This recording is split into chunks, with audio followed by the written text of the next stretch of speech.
Hadirin disilakan duduk kembali.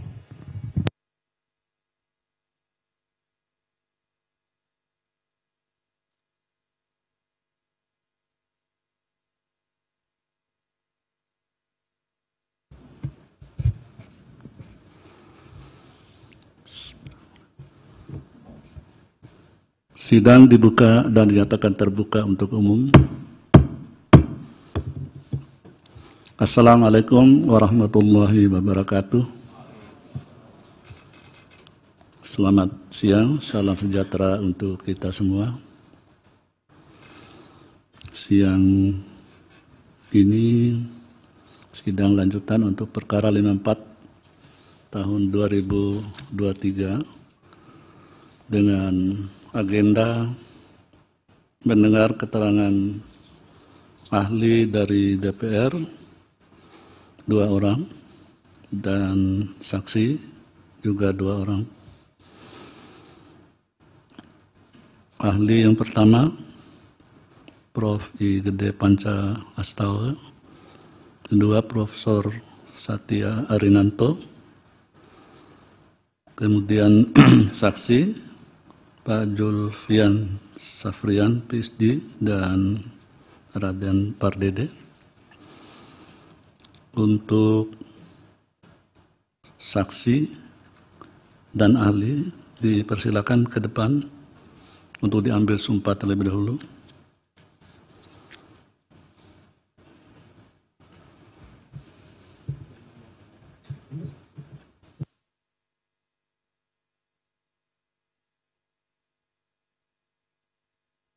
Ya, satu saksi ada melalui online.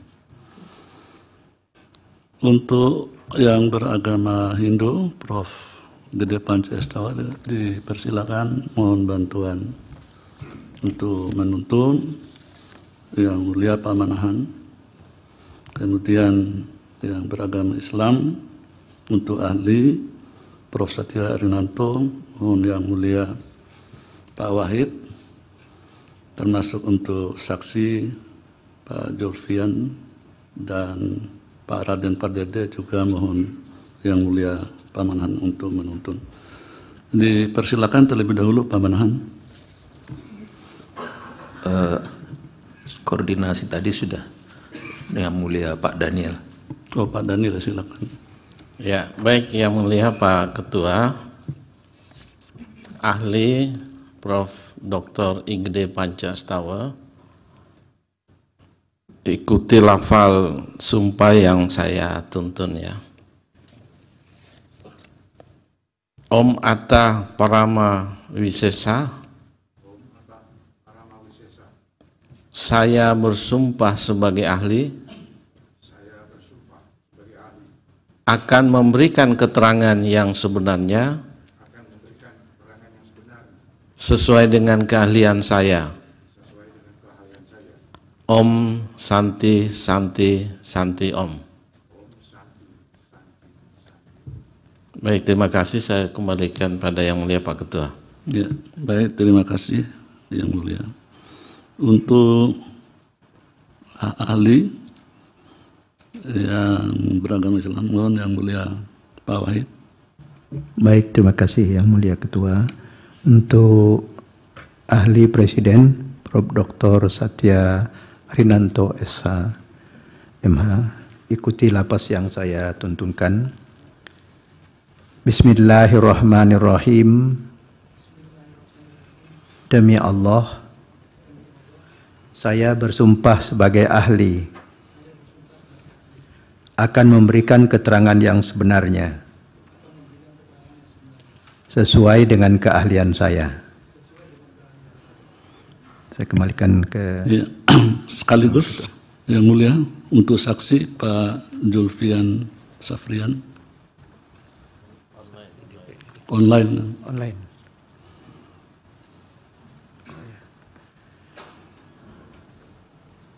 Ya, mohon maaf, saya tadi saksi dari ahli dari DPR. Iya. Kemudian saksi dari DPR Pak Zulfian Saprian PhD online ya. Ikuti lapas yang saya tuntunkan. Bismillahirrahmanirrahim. Suaranya agak coba diulang. Bismillahirrahmanirrahim.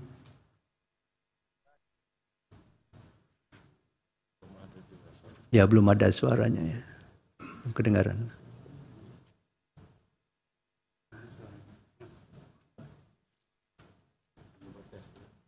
Tes lagi. Belum.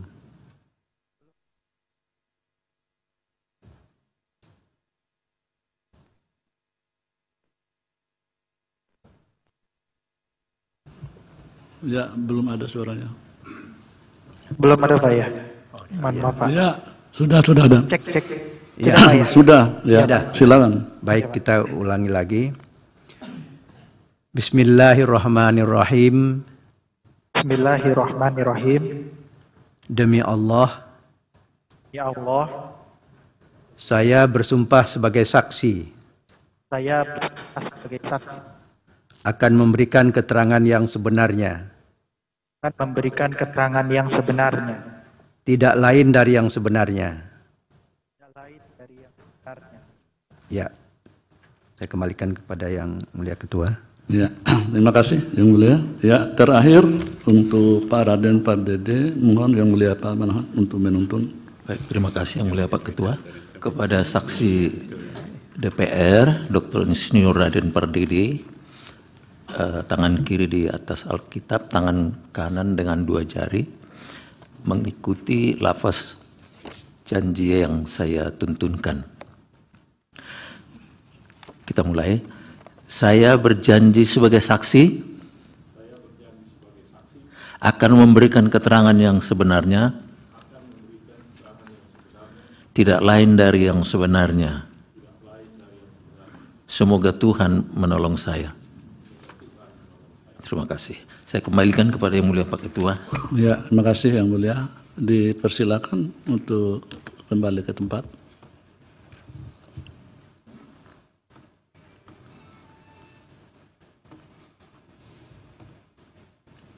Ya, untuk DPR, siapa terlebih dahulu yang akan didengar?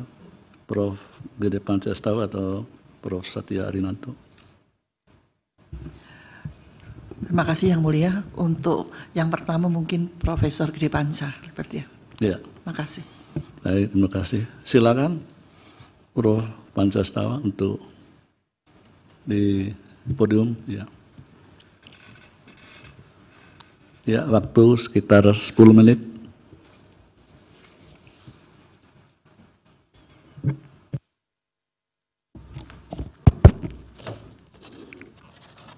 Baik, terima kasih Yang Mulia Ketua Mahkamah Konstitusi. Assalamualaikum warahmatullahi wabarakatuh. Salam sejahtera buat kita semua. Shalom, Om Swastiastu, Namo Buddhaya, salam kebajikan.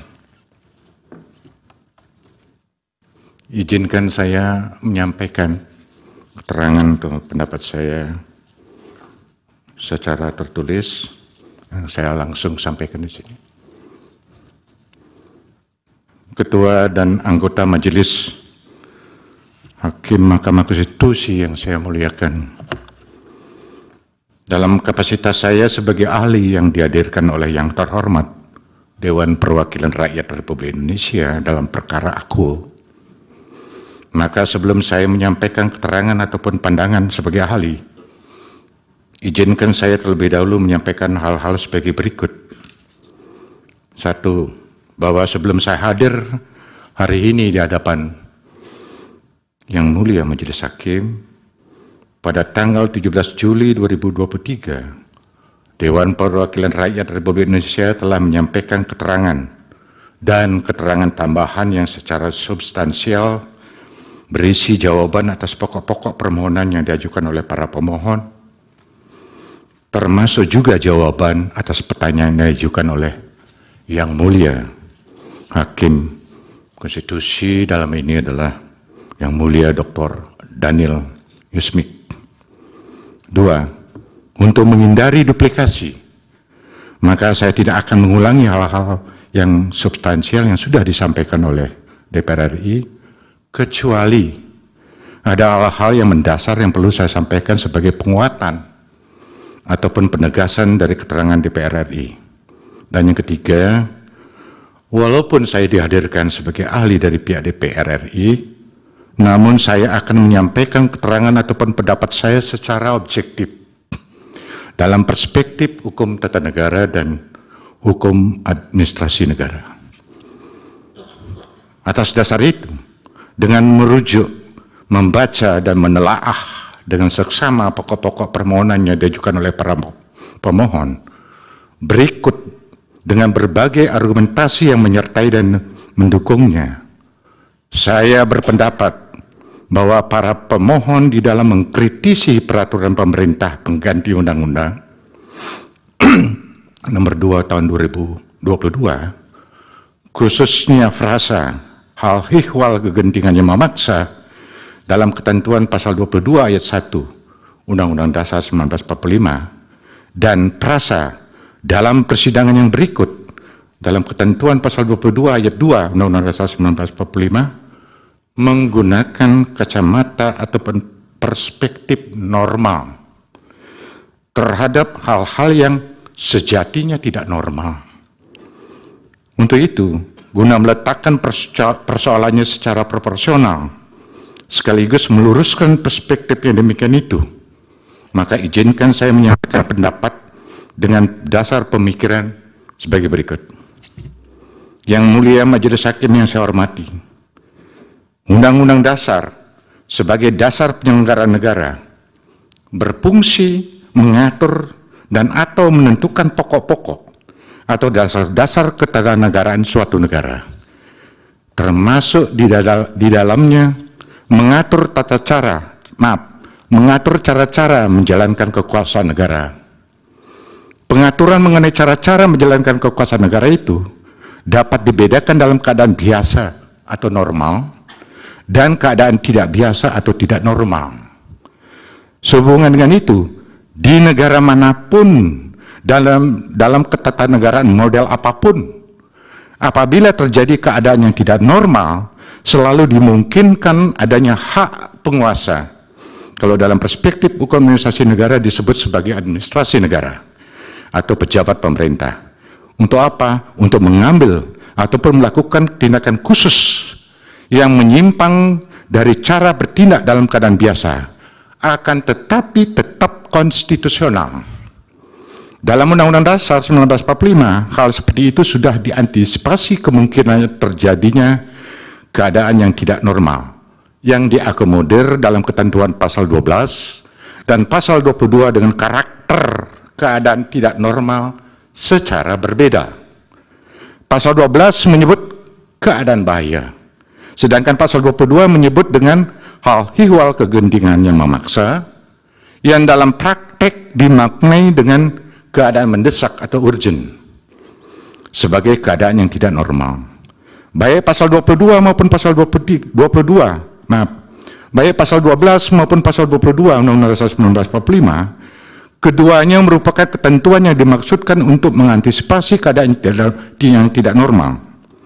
Dengan kewenangan atributif yang diberikan kepada Presiden berdasarkan ketentuan pasal 12 dan pasal 22 Undang-Undang Dasar 1945, maka Presiden harus segera mengatasi keadaan tidak normal itu menjadi normal kembali.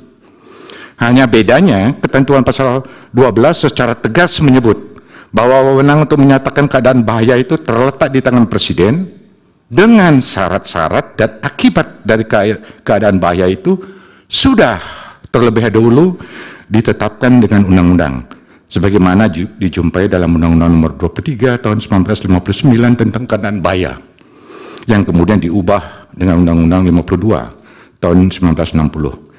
Tidak demikian halnya dengan ketentuan pasal 22 Undang-Undang Dasar 1945.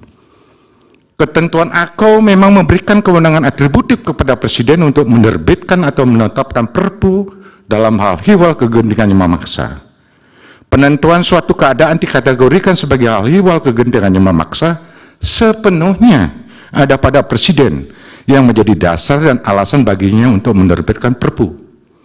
Untuk lebih jelasnya, kedua ketentuan tersebut selengkapnya saya kutip di bawah ini.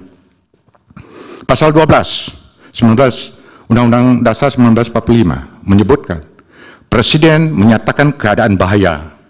Syarat-syarat dan akibatnya keadaan bahaya ditetapkan dengan undang-undang. Ketentuan aku menegaskan dua hal, yaitu pertama, bahwa wewenang untuk menyatakan keadaan bahaya itu ada di tangan Presiden. Dan yang kedua, syarat-syarat dan akibat keadaan bahaya ditetapkan dengan undang-undang, yang berarti harus ada approval, persetujuan dari Dewan Perwakilan Rakyat. Sementara itu, ketentuan pasal 22 Undang-Undang 1945 menyebutkan, ayat 1, dalam hal ihwal kegentingan yang memaksa, Presiden berhak menetapkan peraturan pemerintah sebagai pengganti undang-undang. Ayat 2, peraturan pemerintah itu harus mendapat persetujuan Dewan Perwakilan Rakyat dalam persidangan yang berikut. Ayat 3, jika tidak mendapat persetujuan, maka peraturan pemerintah itu harus dicabut. Ketentuan pasal 22 Undang-Undang 1945 secara atributif memberikan wewenang istimewa kepada Presiden untuk menerbitkan Perpu dalam hal ihwal kegentingan yang memaksa. Wewenang Presiden menerbitkan Perpu sekurang-kurangnya menunjuk 3 hal utama, yaitu 1, Presiden saat menerbitkan Perpu tidak memerlukan persetujuan DPR. Reasoningnya jelas, yaitu agar Presiden dalam hal ihwal kegentingan yang memaksa atau keadaan mendesak sebagai keadaan yang tidak normal dapat segera bertindak cepat dan tepat untuk mengatasi keadaan yang tidak normal itu. Presiden tidak mungkin segera bertindak cepat dan tepat apabila harus menunggu persetujuan DPR, sementara keadaan tidak normal itu harus segera diatasi. 2, wewenang istimewa Presiden itu sekaligus menunjukkan kekuasaan Presiden yang besar, bahkan tanpa batas, namun dijamin secara konstitusional dalam Undang-Undang Dasar 1945. Hal yang demikian itu oleh Clinton Rossiter, kalau boleh saya kutip pendapatnya, di dalam bukunya Crisis Government in the Modern Democracy, dikatakan sebagai constitutional dictatorship, kediktatoran konstitusional.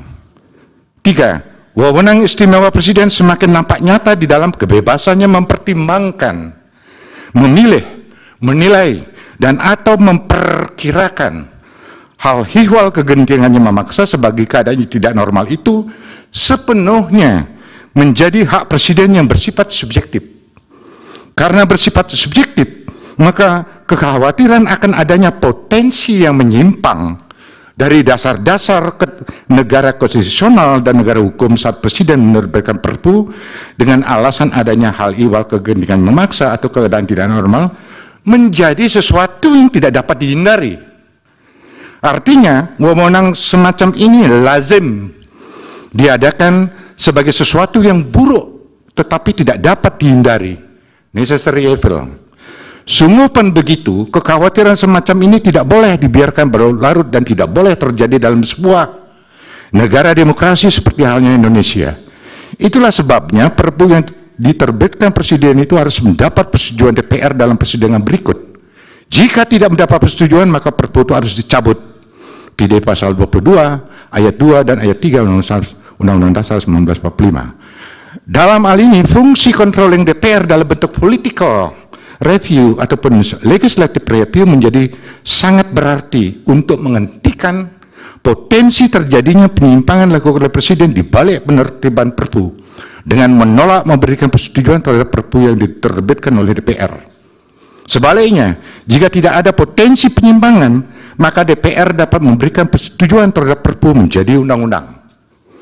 Ketua dan anggota Majelis Hakim yang saya muliakan, dalam perspektif hukum administrasi negara, wewenang istimewa Presiden dalam menerbitkan atau menetapkan Perpu bersumber dari kewenangan bebas yang melekat pada jabatan Presiden sebagai administrasi negara. Ini yang dalam bahasa Belanda dikatakan sebagai inherenheid, bestur, dengan tugas utama menyelenggarakan kesejahteraan umum, besturso, dalam konteks Indonesia sebagai negara kesejahteraan, welfare state atau welfare state. Besturso itu menjadi suatu pertanda yang menyatakan adanya suatu welfare state. yaitu suatu negara hukum modern yang memperhatikan kepentingan kesejahteraan seluruh rakyat. Indonesia sebagai negara kesejahteraan menunjukkan hal itu berdasarkan tujuan negara yang diamanatkan dalam alinea 4 pembukaan Undang-Undang Dasar 1945, Junto Pasal 1 Ayat 1 Undang-Undang Dasar 45, negara Indonesia adalah negara kesatuan yang berbentuk republik. Asal kata dari res publica, res artinya kepentingan, publika publik umum. Dan pasal 1 ayat 3 Undang-Undang Dasar 1945, negara Indonesia adalah negara hukum. Diberikannya tugas Bestursyah itu membawa konsekuensi khusus bagi administrasi negara, yaitu agar administrasi negara dapat menjalankan tugas menyelenggarakan kesejahteraan umum dengan baik, maka administrasi negara memerlukan kemerdekaan ataupun kebebasan untuk dapat bertindak atas inisiatif sendiri, mengatasi keadaan tidak normal yang timbul tanpa diduga sebelumnya. Sementara peraturan penyelesaian yang diperlukan untuk mengatasi keadaan normal itu tidak atau belum tersedia. Dalam hal yang demikian itu, administrasi negara lah yang membuat peraturan penyelesaian yang diperlukan untuk itu. Dalam hal ini adalah Perpu. Kemerdekaan ataupun kebebasan yang diperlukan administrasi negara yang menjadi konsekuensi dari turut sertanya secara aktif administrasi negara memasuki pergaulan hidup masyarakat dalam penyelenggaraan kesejahteraan umum dikenal dengan nama Fresh Hermessen, atau di Indonesia menjadi diskresi, discretionary power.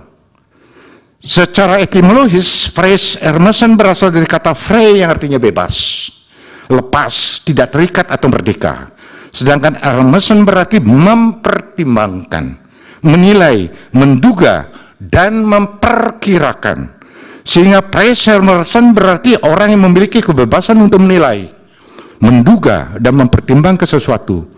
Dalam konteks pemerintahan, Fresh Hermessen diartikan sebagai salah satu sarana yang memberikan ruang gerak bagi administrasi negara untuk melakukan tindakan tanpa harus terikat sepenuhnya pada undang-undang.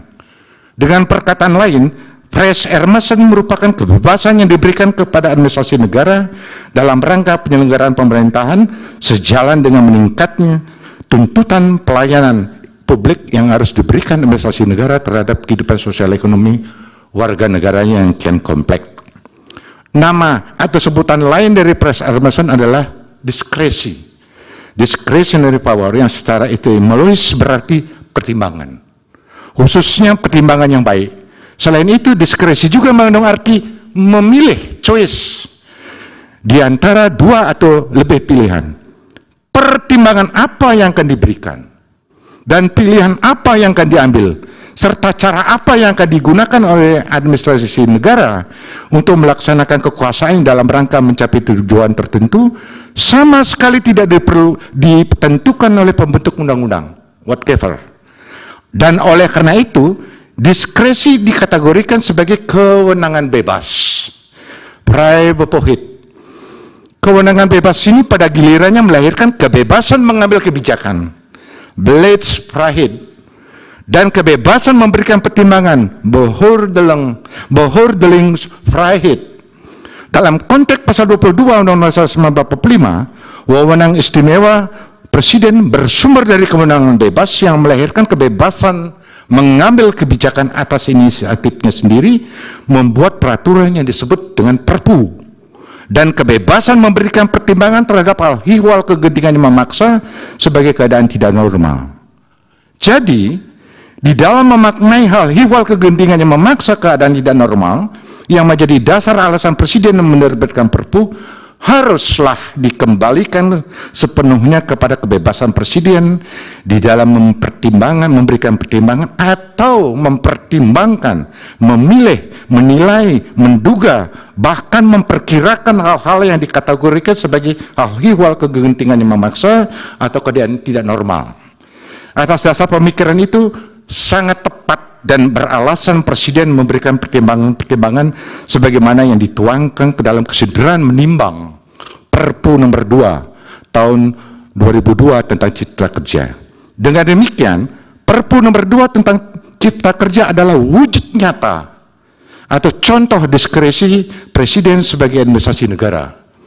Dalam konteks ini, menarik untuk dikedepankan pendapat Belinfante dalam Court Begrip van het administrative recht.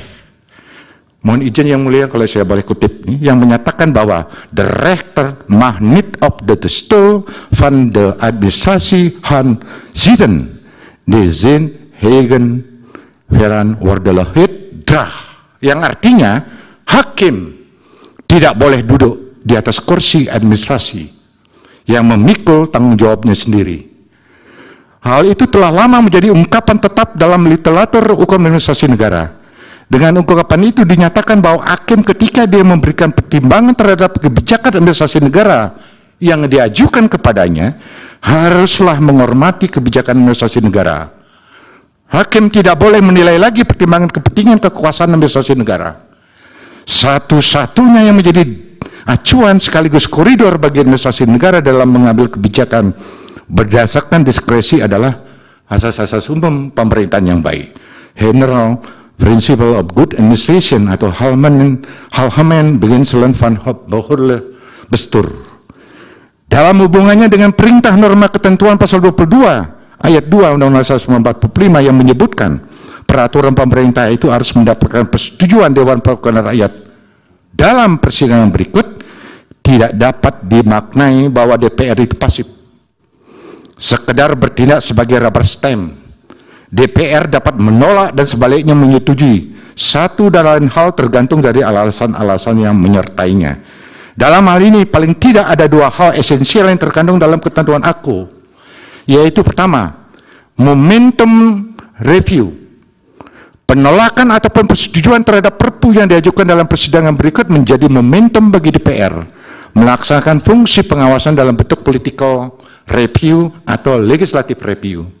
Kedua, wujud dari check and balances antara kewenangan bebas atau diskresi presiden menerbitkan perpu yang diimbangi dengan controlling yang dilakukan oleh DPR terhadap perpu yang diterbitkan presiden. Terhadap ketentuan aku, khususnya frasa dalam persidangan berikut, menjadi sesuatu yang debatable. Karena harus diakui bahwa baik ketentuan pasal 22 ayat 2 Undang-Undang 1945 maupun ketentuan pasal 52 Undang-Undang nomor 12 tahun 2011 tentang pembentukan peraturan perundang-undangan tidak menentukan limit waktunya. Kapan dan berapa lama waktu yang dibutuhkan buat pengajuan perpu ke dalam persidangan di DPR. Penjelasan atas pasal 52 Undang-Undang nomor 12 tahun 2011 menyebutkan bahwa yang dimaksud dengan persidangan yang berikut adalah masa sidang pertama DPR setelah peraturan pemerintah pengganti undang-undang ditetapkan. Hal ini dikatakan oleh para pemohon selaras dengan konsep hak presiden dalam menerbitkan perpu, yakni dalam kondisi kegentingan yang memaksa sehingga butuh secepatnya pada kesempatan pertama untuk disahkan menjadi undang-undang. Mohon izin kalau saya kutip apa yang disampaikan oleh para pemohon dalam permohonannya pada halaman 40. Masalahnya sekarang adalah penjelasan atas pasal 52 Undang-Undang nomor 12 tahun 2011 bukanlah norma, sehingga tidak memiliki legal binding seperti halnya norma yang ada pada dalam batang tubuh suatu undang-undang. Demikian pula secepatnya waktu pengajuan perpu ke dalam persidangan di DPR, apakah ada jaminan bahwa DPR dapat mengakomodir partisipasi rakyat yang bermakna, meaningful participation, sebagaimana yang dikehendaki dalam putusan Mahkamah Konstitusi nomor 91 garing PUU 18 Romawi garing 2020. Sebaliknya, DPR pun memiliki alasan untuk mensahkan perpu menjadi undang-undang dalam rapat paripurna tanggal 21 Maret 2023 pada masa persidangan keempat, sebagaimana disampaikan dalam keterangan DPR. Izin yang mulia, saya tidak kutip di sini. Saya kutip di sini pada halaman 16 sampai halaman 22 keterangan DPR. Untuk menyelesaikan silang pendapat yang terjadi antara para pemohon dan DPR dalam memaknai frasa persidangan berikut, saya hanya bisa memberikan saran sebaiknya dikembalikan sepenuhnya kepada Yang Mulia Majelis Hakim sebagai the sole interpreter of Constitution untuk memutus silang pendapat itu dengan bijak, wise. Sehubungan dengan itu, maka tanpa mengurangi rasa hormat dan apresiasi saya kepada Yang Mulia Majelis Hakim, izinkan saya menyampaikan saran untuk dapat dipertimbangkan dalam pengambilan putusan nanti sebagai berikut. Bahwa di dalam memberikan makna dalam persidangan berikut, maka tanpa terpaku pada limit waktu secara rigid. Yang terpenting DPR dapat melaksanakan review dan controllingnya serta mengakomodir meaningful participation sebagai dasar untuk menyetujui dan atau menolak Perpu menjadi undang-undang. Demikian yang mulia, terima kasih. Terima kasih, Prof. Selanjutnya, Prof. Satya Arinanto.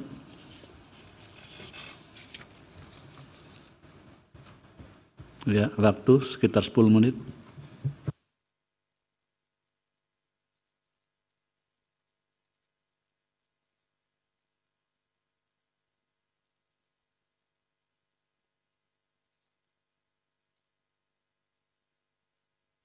Untuk menayangkan yang ada di laptop.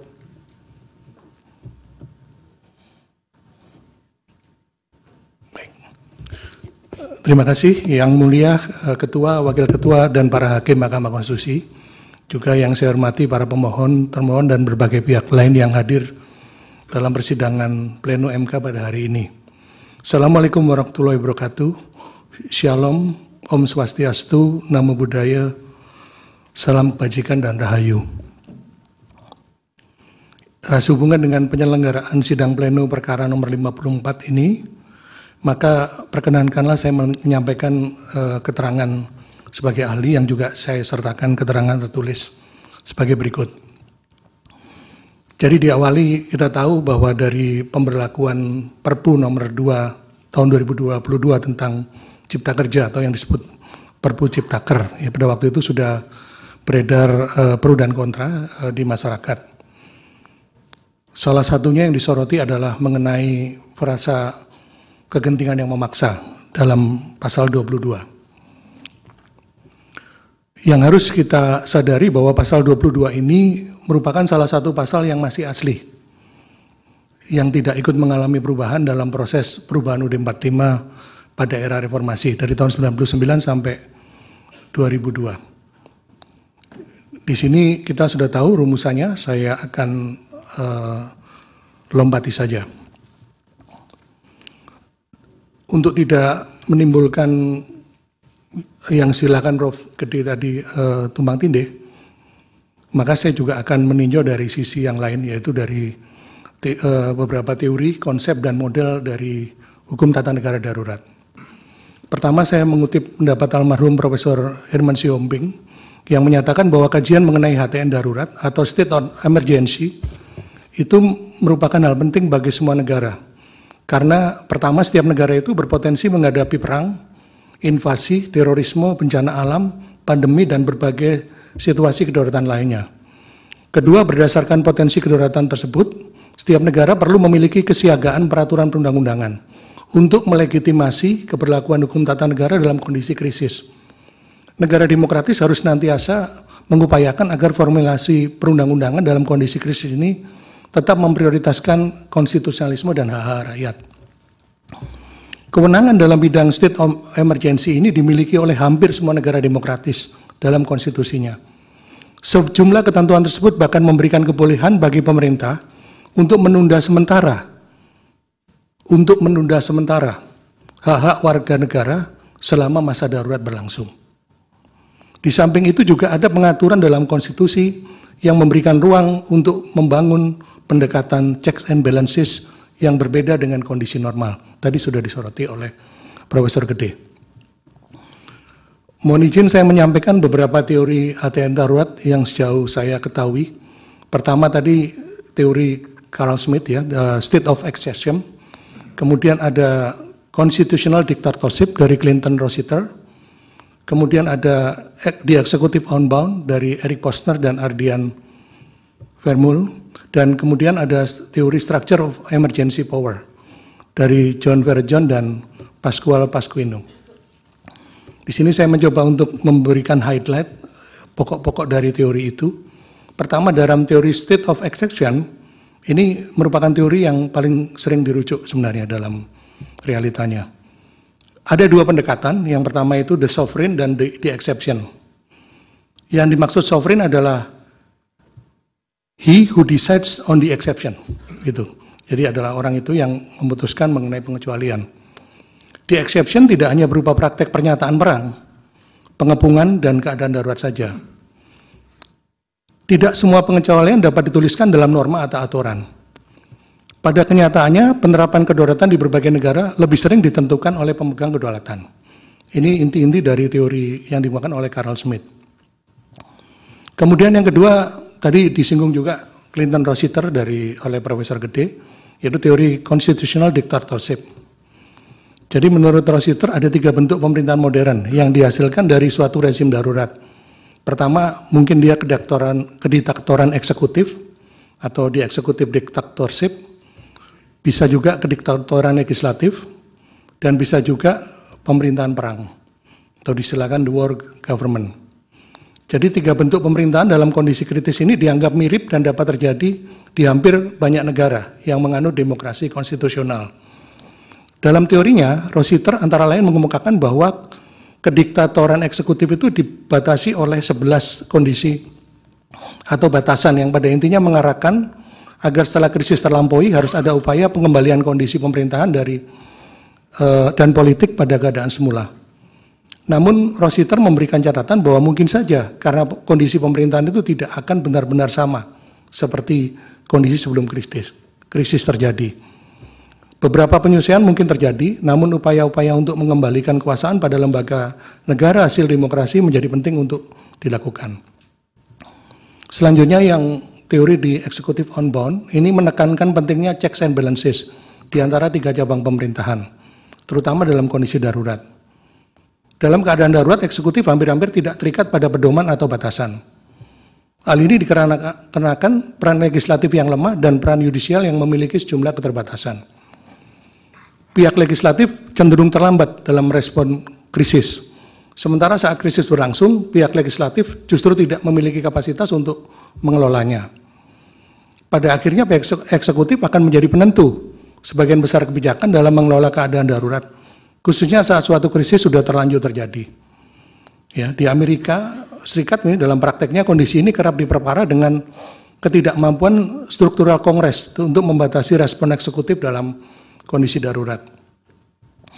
Selanjutnya yang terakhir itu adalah teori structure of emergency power, di mana dalam teori ini dikatakan ada 2 dikotomi mengenai pemerintahan, yaitu pemerintahan normal, regular government, dan pemerintahan pengecualian atau exceptional government. Dalam konteks dualisme yang seperti ini itu diperlukan hukum yang dapat berlaku dalam 2 sistem hukum, yaitu sistem hukum yang berlaku dalam kondisi normal untuk melindungi hak-hak dan kebebasan warga negara, dan sistem hukum untuk melindungi hak dan kebebasan pada kondisi darurat. Terdapat 2 justifikasi untuk hadirnya klausula atau ketentuan mengenai kekuasaan darurat dalam konstitusi. Yang pertama, klausa kedaulatan dibutuhkan untuk melindungi kebebasan dalam kondisi darurat dalam rangka menyelamatkan republik. Dan yang kedua, kewenangan yang konstitusional dalam keadaan darurat bertujuan untuk menyekat atau memisahkan pemerintahan dalam sistem hukum normal yang tidak dapat digunakan dalam kondisi darurat. Kemudian mengenai model-model itu ada beberapa, ya, misalnya dari masa Romawi itu sudah ada Roman dictatorship model, Neo-Roman model, ya, legislative model, constitutional emergency power tadi, statutory authorization, extra legal action, executive dictatorship, legislative dictatorship, dan the war government. Ini contoh beberapa teori, konsep, dan model dari hukum tata negara darurat. Selanjutnya kita sama-sama mengetahui mengenai parameter yang diberikan oleh Mahkamah Konstitusi dalam putusan 138 tahun 2009. Yang ini juga saya skip saja. Jadi pengertian frasa kegentingan yang maksa ini dalam pasal 22-45 ini tidak selalu harus ditafsirkan sebagai kegentingan yang maksa dalam perspektif atau aspek politik, namun juga dapat didasarkan pada perspektif atau aspek lain, misalnya ekonomi. Nah, ini yang dalam kenyataannya melandasi penerbitan Perpu nomor 2 tahun 2022 ini sebenarnya tentang cipta kerja. Nanti akan dielaborasi lebih lanjut oleh pihak saksi, ya. Jadi perspektif atau aspek politik ini telah dijelaskan panjang lebar dan mendetail oleh pihak DPR dalam persidangan yang lalu, dalam persidangan tanggal 17 Juli yang kita ketahui dalam keterangan tertulis juga. Saya lihat ada menyinggung aspek ekonominya juga dan sebagainya. Juga pembentukan Perpu sebagaimana diamanatkan pasal 322 itu tidak perlu menunggu suatu keadaan buruk untuk terjadi terlebih dahulu. Ya, ini karena saya melihat ada beberapa ahli tata negara dalam wawancara televisi mengatakan Perpu baru bisa diterbitkan kalau negara ini sudah bangkrut. Nah, bagaimana? Ngapain kita nunggu bangkrut negara ini? Begitu. Mohon maaf ini, tidak saya sebut namanya. Tapi ini tidak harus. Jadi kenyataannya itu hal itu juga dilakukan sebagai bentuk antisipasi terhadap kemungkinan terburuk. Justru kita mengantisipasi supaya itu tidak terjadi.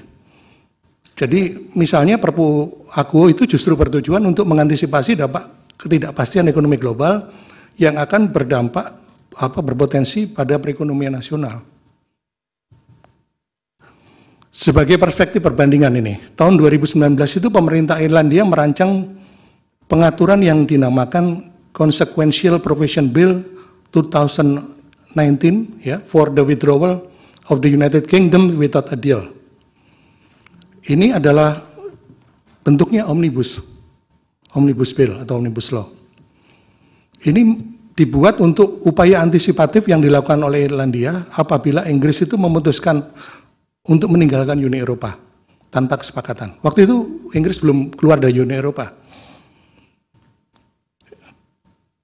Pada kenyataannya kita sama-sama mengetahui bahwa kemudian Inggris itu sudah memutuskan keluar dari Eropa ya, dikenal dengan istilah Brexit yang berasal dari kata Britain dan exit. Di mana ini merupakan hasil referendum yang dilakukan. Jadi dari perspektif Irlandia ini saya melihat bahwa penetapan Perpu Cipta Kerja itu tetap memenuhi unsur gentian yang maksa, di mana memang ancaman dari sosioekonomi global yang ada sebelum atau menjelang Perpu itu dikeluarkan, itu bisa diprediksi akan terjadi. Juga adanya stagnasi dan ketidakpastian pada waktu itu. Dalam implementasi pasca Mahkamah Konstitusi menyatakan Undang-Undang Nomor 11 Tahun 2020 tentang Cipta Kerja inkonstitusional bersyarat, sehingga perlu ditanggulangi agar tidak berdampak negatif bagi perekonomian nasional. Nah, intinya karena waktu terbatas, berdasarkan berbagai teori hukum tata negara darurat dan hukum positif yang mengatur mengenai darurat Indonesia, dapat disimpulkan bahwa Perpu Nomor 2 Tahun 2022 itu konstitusional ya. Dengan demikian, saya juga mengutip apa yang waktu itu muncul istilah tidak ada kudeta konstitusional dalam pemberlakuan Perpu Cipta Kerja. Selanjutnya yang terkait perdebatan mengenai makna frasa persidangan yang berikut, saya merujuk saja karena supaya tidak overlapping dengan keterangan tertulis yang telah diberikan oleh Dewan Perwakilan Rakyat pada tanggal 17 Juli yang lalu. Demikian keterangan tertulis ahli ini saya sampaikan. Terima kasih atas perhatian yang mulia Ketua, Wakil Ketua, dan para Hakim Konstitusi. Wassalamualaikum warahmatullahi wabarakatuh. Ya, baik. Terima kasih, Prof. Selanjutnya saksi Julfian Safrian, silakan Pak Julfian. Baik, cek suara saya terdengar ya? Iya, dengar. Ya, baik. Terima kasih banyak.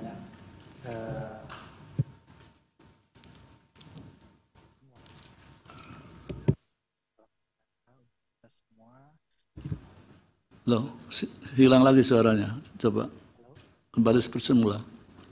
Halo? Ya. Jangan digerakkan itu mic-nya.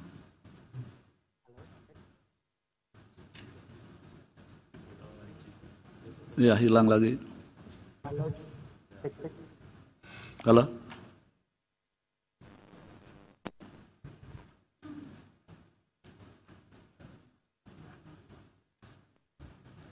Suaranya hilang.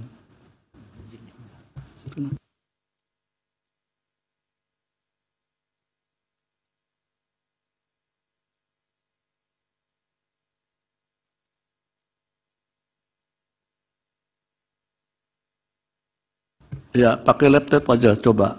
Itu handsetnya dicabut.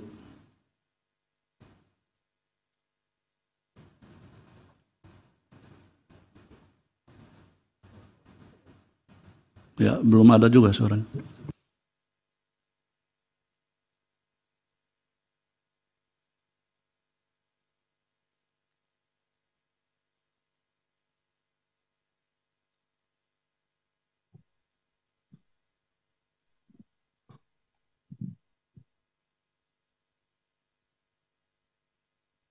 Halo? Ya, Mulia, ya, sudah ya, terdengar? ya, itu. Ya. Oke. Ya, silakan. Halo? Loh, hilang lagi. Datang lagi ya? Halo? Cek. Halo? Ya, Halo? Dengar ya? Hilang lagi ya? Halo?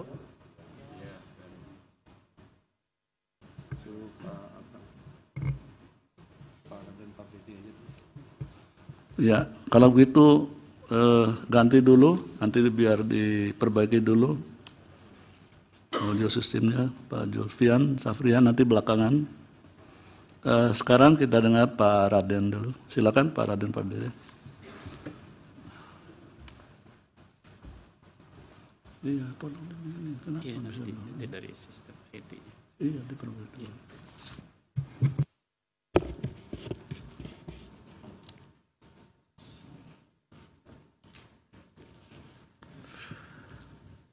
Yang Mulia Majelis Hakim Mahkamah Konstitusi Republik Indonesia, yang terhormat perwakilan dari pemerintah dan DPR Republik Indonesia, dan yang terhormat para pemohon beserta jajaran kuasa hukumnya. Assalamualaikum warahmatullahi wabarakatuh. Salam sejahtera, Om Swastiastu, Namo Buddhaya, salam kebajikan. Yang Mulia Majelis Hakim Mahkamah Konstitusi Republik Indonesia, izinkanlah saya, salah satu ahli atau pakar ekonomi yang diundang dalam proses rapat dengar pendapat umum RDPU, Badan Legislasi DPR Republik Indonesia, dalam rangka pembahasan RUU tentang Perpu nomor 2 tahun 2022 menjelaskan sebagai berikut. Kami sebagai saksi dalam kapasitasnya waktu itu adalah ahli pengamat ekonomi, diundang pada RDPU Badan Legislasi DPR RI dalam rangka pembahasan RUU tentang Perpu nomor 2 tahun 2022 pada hari Selasa 14 Februari 2023 pukul 19.52 hingga pukul 22.10 waktu Indonesia Barat. Adapun RDPU ini dilakukan pada ruang rapat balik DPR RI Gedung Nusantara 1, Jakarta. Nomor 2, pada saat itu komposisi anggota balik DPR RI yang hadir, baik secara offline dan online, saya bisa jelaskan sebagai berikut. Pimpinan rapat adalah Dr. Andus M. Nurdin MM dari fraksi PDIP. Beliau adalah wakil ketua balik. Kemudian dilanjutkan dengan Haji Abdul Wahid SPD MSI dari fraksi PKB dan beliau adalah wakil ketua balik. Kemudian hadir 41 dari 80 orang anggota balik DPR RI. 4 dari 5 pimpinan balik DPR RI hadir. Dr. Supratman Andi Aktas dari fraksi Gerindra, Dr. M. Nurdin dari fraksi PDIP, Dr. Haji Abdul Wahid, mohon maaf, dari PKB, dan Dr. Ahmad Baidowi dari fraksi P3. Rapat dihadiri 9 fraksi partai, fraksi PDIP 10 orang, fraksi Golkar 9 orang, fraksi Gerindra, Partai Gerindra 2 orang, fraksi Partai Nasdem 4 orang, fraksi Partai PKB 4 orang, fraksi Partai Demokrat 1 orang, dan fraksi Partai PKS 3 orang, fraksi Partai PAN 2 orang, dan fraksi P3 2 orang. Untuk kepentingan persidangan ini, list peserta lengkap telah saya lampirkan pada surat keterangan saksi yang telah saya buat. Di samping itu, di samping para anggota dari balik tersebut, banyak juga yang hadir para wartawan dan masyarakat luas, namun kami tidak mengetahui nama-nama mereka. Ketiga, selain saya, Balik DPR RI juga mengundang para narasumber lainnya yang merupakan pengamat, ahli, dan akademisi berlatar belakang hukum dan ekonomi, yaitu Pak Sofyan Jalil, Pak Prof. Satya Arinanto, Dr. Ahmad SH, Zulfian Safrian, Dr. Reza Yamora Siregar, Prof. Ahmad M. Ramli, Prof. Nindyo Pramono, Dr. Ahmad Reddy, dan juga Prof. Aidul Fitriasiada Asare. Pada kesempatan tersebut, saya menjelaskan mengenai perlunya Perpu Cipta Kerja untuk disahkan menjadi undang-undang karena adanya situasi genting ekonomi dunia pada saat itu. Pada dasarnya kami membahas hal-hal sebagai berikut. Pertama adalah bagaimana kondisi ekonomi global pada saat itu. Kedua adalah perlunya upaya negara dalam melakukan pencegahan krisis, memitigasi krisis akibat dari dinamika ekonomi dan geopolitik global pada saat itu. Kemudian juga para pelaku usaha dan investor, baik dari dalam maupun dari luar negeri, mulai melihat ketidakpastian hukum berkaitan dengan Perpu Undang-Undang Cipta Kerja di tengah situasi ekonomi dunia yang tidak menentu saat itu. Nomor 5, Ketua Persidangan kemudian mengizinkan para narasumber lain dengan berbagai latar belakang keahlian, utamanya hukum dan ekonomi, untuk mengemukakan pendapat.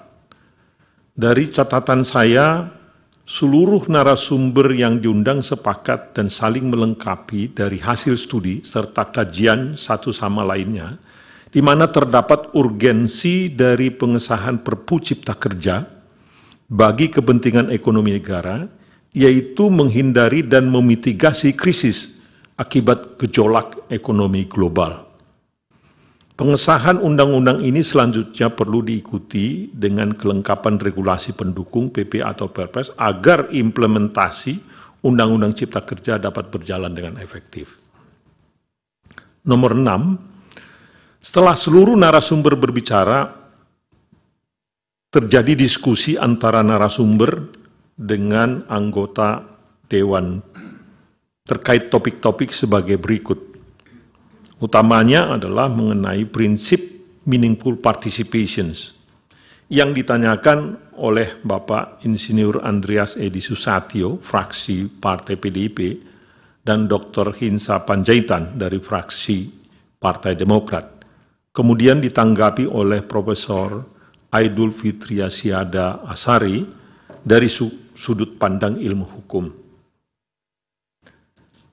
Topik yang kedua mengenai kegentingan yang memaksa ditanyakan oleh Dr. Hinsa Panjaitan dari fraksi Partai Demokrat dan juga oleh Ibu Haji Ledia Hanifah Amalia dari fraksi Partai PKS. Untuk pertanyaan ini saya menjawab sebagai ahli waktu itu menjawab kondisi kegentingan yang memaksa dari sudut pandang dan data-data ekonomi yang saya miliki. Dan kemudian Dr. Ahmad Reddy SH menjawab dari sudut pandang ilmu hukum. Topik yang ketiga adalah Perpu sebagai produk pilihan pemerintah. Ditanyakan oleh Hajah Ledia Hanifah Amalia dari fraksi Partai PKS dan kemudian ditanggapi oleh Dr. Ahmad Reddy SHMA dari sudut pandang ilmu hukum. Ketujuh, sebelum mengakhiri RDPU, kepada semua pengunjung rapat, terutama kepada kami narasumber, Ketua Rapat menyampaikan bahwa seluruh pandangan yang telah disampaikan oleh para narasumber akan menjadi bahan masukan dalam pembahasan RUU tentang Perpu nomor 2 tahun 2022 tentang Cipta Kerja. Demikian kesaksian ini kami sampaikan. Yang Mulia Majelis Hakim Mahkamah Konstitusi Republik Indonesia, terima kasih. Ya, terima kasih Pak Raden Pardede. Ya, selanjutnya mungkin sudah ini terakhir Pak Julfian Safrian. Iya. Ya, sudah bagus. Silakan. Selamat siang. Iya. Mohon maaf Yang Mulia Ya. atas technical errornya. Ya, nggak apa-apa. Izin saya mulai kesaksian saya. Bismillahirrahmanirrahim. Assalamualaikum warahmatullahi wabarakatuh. Salam sejahtera untuk kita semua. Yang pertama-tama mohon maaf saya tidak dapat hadir fisik karena satu dan lain hal. Tapi tanpa mengurangi rasa hormat saya izinkan saya untuk memberikan kesaksian saya terkait dengan isu ini. Yang Mulia Majelis Hakim Konstitusi, perkenalkan saya adalah Zulfian Safrian. Saya merupakan seorang peneliti ekonomi atau ekonom di Institute for Development of Economics and Finance INDEF, sebuah lembaga penelitian ekonomi terkemuka di Indonesia yang berlokasi di Jakarta dan berdiri sejak 1995. Saya memiliki latar belakang ilmu ekonomi dari S1 hingga S3, dan pada kesempatan yang agung ini saya hendak menceritakan apa yang saya lihat dan alami saat saya diminta menjadi salah satu ahli di rapat dengar pendapat umum RDPU pembahasan RUU tentang penetapan peraturan pemerintah pengganti undang-undang atau Perpu nomor 2 tahun 2022 tentang Cipta Kerja. Sebagaimana Pak Raden tadi sudah sangat detail menjelaskan, rapat ini diselenggarakan pada hari Selasa 14 Februari 2023 sekitar jam 8 malam hingga 10 malam di ruang rapat Balek DPR RI, Gedung Nusantara 1 Senayan, dan juga sebagian peserta hadir melalui virtual Zoom. Jadi rapatnya hybrid. Rapat dipimpin langsung oleh para pimpinan Balek DPR RI, yang mohon maaf namanya tidak dapat saya ingat satu persatu, tapi tadi Pak Raden sudah menjelaskan secara detail. Dalam rapat ini saya diundang sebagai ahli ekonomi pula, sebagaimana Pak Raden atau ekonom. Saya menyampaikan pandangan saya setelah beberapa pembicara lainnya. Seingat saya waktu itu ada Pak Sofyan Jalil, ada Pak Raden Pardede, dan ada juga dosen atau profesor ahli hukum dari universitas. Mereka menyampaikan pemikiran mereka terkait dengan isu yang sedang dibicarakan kita di forum ini. Dalam kesempatan itu juga saya menyampaikan pandangan saya terkait salah satu klaster pembahasan pada undang-undang ini, yaitu klaster UMKM, yaitu yang memang menjadi salah satu keahlian atau fokus isu penelitian saya dalam beberapa tahun belakangan. Klaster pembahasan ini menurut saya adalah salah satu terobosan hukum penting dan jenius yang dilakukan oleh peraturan atau undang-undang ini dalam menjawab permasalahan struktural UMKM kita, khususnya yaitu terkait tantangan formalitas usaha UMKM. Salah satu inovasi dalam Ciptaker adalah konsep perseroan perseorangan yang menghilangkan sejumlah kendala yang biasa dihadapi oleh pelaku UMKM yang ingin berusaha formal di Indonesia. Biasanya, pendirian usaha formal melibatkan beberapa orang, memiliki batasan modal minimum, serta berbagai persyaratan dan struktur yang cukup rumit sebagaimana di konsep perseroan terbatas. Namun, dengan adanya konsep perseroan perseorangan yang diperkenalkan dalam Ciptaker, kendala-kendala ini dapat diatasi, sehingga UMKM memiliki peluang lebih nyata untuk berusaha formal. Keberpihakan yang jelas terhadap UMKM ini sangat penting, karena UMKM sering menghadapi tantangan dalam hal permodalan dan juga legalitas hukum yang tidak jelas. Dengan adanya kemudahan dalam pendirian usaha formal melalui perseroan perseorangan, UMKM dapat menjadi lebih bankable dan dapat mengakses sumber permodalan yang diperlukan. Dampak positifnya akan dirasakan oleh puluhan jutaan masyarakat Indonesia yang bergantung pada UMKM sebagai sumber penghidupan mereka. Ini juga akan membantu mengurangi ketergantungan pada lembaga keuangan non-formal dengan tingkat bunga yang tinggi, lintah darat, dan memungkinkan akses lebih besar ke lembaga keuangan formal seperti perbankan dan lainnya. Dengan cara ini, UMKM tidak hanya akan berusaha formal, tetapi juga memiliki kesempatan untuk tumbuh dan berkembang, yang pada gilirannya akan menguntungkan perekonomian nasional secara keseluruhan. Oleh karena itu, kebijakan ini memiliki urgensi yang sangat tinggi dan akan memberikan dampak positif yang besar dan signifikan bagi masyarakat Indonesia. Demikian Yang Mulia keterangan yang saya sampaikan terkait RDPU pembahasan RUU tentang penetapan peraturan pemerintah pengganti undang-undang atau Perpu nomor 2 tahun 2022 tentang Cipta Kerja yang saya hadiri di DPR langsung. Kurang lebihnya mohon maaf atas perhatian Yang Mulia sekalian. Saya ucapkan terima kasih. Billahi taufik wal hidayah. Wassalamualaikum warahmatullahi wabarakatuh. Baik, terima kasih Pak Julfian. Dari DPR dipersilakan kalau ada hal-hal yang ingin didalami atau ditanyakan, atau sudah cukup? Terima kasih Yang Mulia, kami anggap sudah cukup. Cukup, ya. Baik. Terima kasih. Dari pemohon, silakan kalau ada. Baik, terima kasih Yang Mulia atas kesempatannya. Bismillahirrahmanirrahim. Assalamualaikum warahmatullahi wabarakatuh. Secara saya pribadi akan mengajukan pertanyaan kepada dua orang ahli. Pertama Profesor Gede Panca Astawa, yang kedua untuk Profesor Satya Rinanto. Pertama untuk pertanyaan saya untuk ahli Profesor Gede Panca Astawa. Ketika kita berbicara Perpu dan proses perjalanannya, maka akan diketahui bahwa Perpu akan disahkan menjadi undang-undang. Nah, jika melihat proses perjalanan tersebut kan dan dikaitkan dengan fungsi pengujian, maka sebenarnya terdapat 4 pengujian di dalam Perpu. Pertama, uji formil Perpu. Yang kedua, uji materi Perpu. Dan ketika Perpu sudah diundangkan menjadi undang-undang, maka pengujiannya menjadi uji formil undang-undang pengesahan atau uji material undang-undang pengesahan. Berkaitan dengan hal tersebut, pasal 2 PMK nomor 2 tahun 2021 sudah menyebutkan bahwa Perpu itu termasuk dalam objek pengujian dari Mahkamah Konstitusi. Apakah ahli juga sepakat bahwa 4 model pengujian terhadap Perpu tadi yang maupun yang sudah dijadikan undang-undang itu juga merupakan kewenangan Mahkamah Konstitusi yang tidak terpisahkan, atau memang ada salah satunya yang bukan merupakan kewenangan Mahkamah Konstitusi?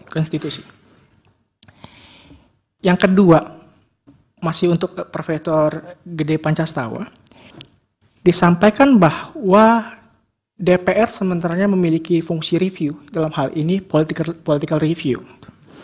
Di sisi lain, jika merujuk pasal 2 PMK 2 2021 tadi disebutkan bahwa MK juga memiliki kewenangan untuk melakukan pengujian terhadap Perpu. Gitu. Dalam hal ini judicial review. Apakah perbedaan yang diuji formil di Mahkamah Konstitusi sebagai lembaga yudikatif dan pengujian Perpu di DPR sebagai lembaga legislatif? Apa perbedaan objek pengujiannya? Kemudian yang ketiga, Profesor Gede juga mengatakan bahwa pengesahan Perpu menjadi undang-undang itu bukan baiknya, tapi memang tidak terpaku waktu.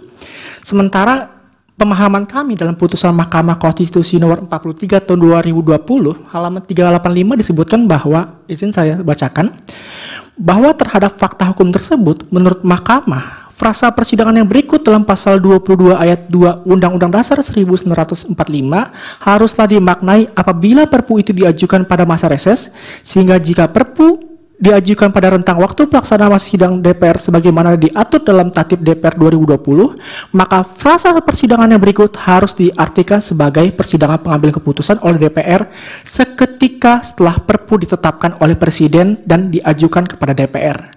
Artinya, meskipun Perpu ditetapkan dan diajukan oleh Presiden pada masa sidang DPR sedang berjalan, maka DPR haruslah memberikan penilaian terhadap RUU penetapan Perpu tersebut pada sidang pengambilan keputusan di masa sidang DPR yang sedang berjalan tersebut. Jika membandingkan pendapat Profesor Gede tadi dengan pertimbangan hakim konstitusi di sini, apakah memang tidak ada limitasi waktu? Selanjutnya masih bicara mengenai limitasi waktu. Prof mengatakan bahwa tidak terpaku waktu. Tapi kalau melihat pasal 22 ayat 2, pasal 22 ayat 2 Undang-Undang Dasar 45 dikatakan bahwa harus mendapat persetujuan DPR dalam persidangan yang berikut. Lagi dan lagi, apakah benar memang tidak ada limitasi waktu sehingga Perpu yang seharusnya kegentingan memaksa tadi itu diambil sikapnya oleh DPR menjadi sesuatu yang, mohon maaf bagi kami, menjadi Perpu menjadi sepele karena bisa ditunda-tunda. Selanjutnya pertanyaan untuk Profesor Satya Arinanto. Dari slide yang disampaikan bahwa intinya yang saya pahami bahwa terdapat alasan kegentingan memaksa. Alasan kegentingan memaksa tersebut adalah alasan ekonomi. Mohon izin Prof, bisakah Prof menjelaskan atau menceritakan pengalaman pendidikan formal atau informal Prof sehingga dapat menilai atau membaca data ekonomi sehingga dapat menilai atau membaca data-data ekonomi untuk menyatakan sebagai kedaruratan pada persidangan ini?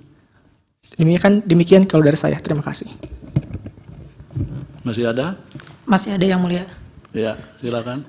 Izin sedikit menambahkan pertanyaan yang ditujukan kepada ahli Profesor IGD Panja Astawa dan saksi Bapak Raden Pardede. Pada Bapak IGD Panja Astawa, tadi saya sepakat dengan penjelasan yang disampaikan bahwa kita harus satu perspektif melihat kebijakan ini dalam keadaan luar biasa atau tidak normal, dan semestinya juga memperlakukan kebijakan tersebut juga dengan tidak normal pula kayak gitu.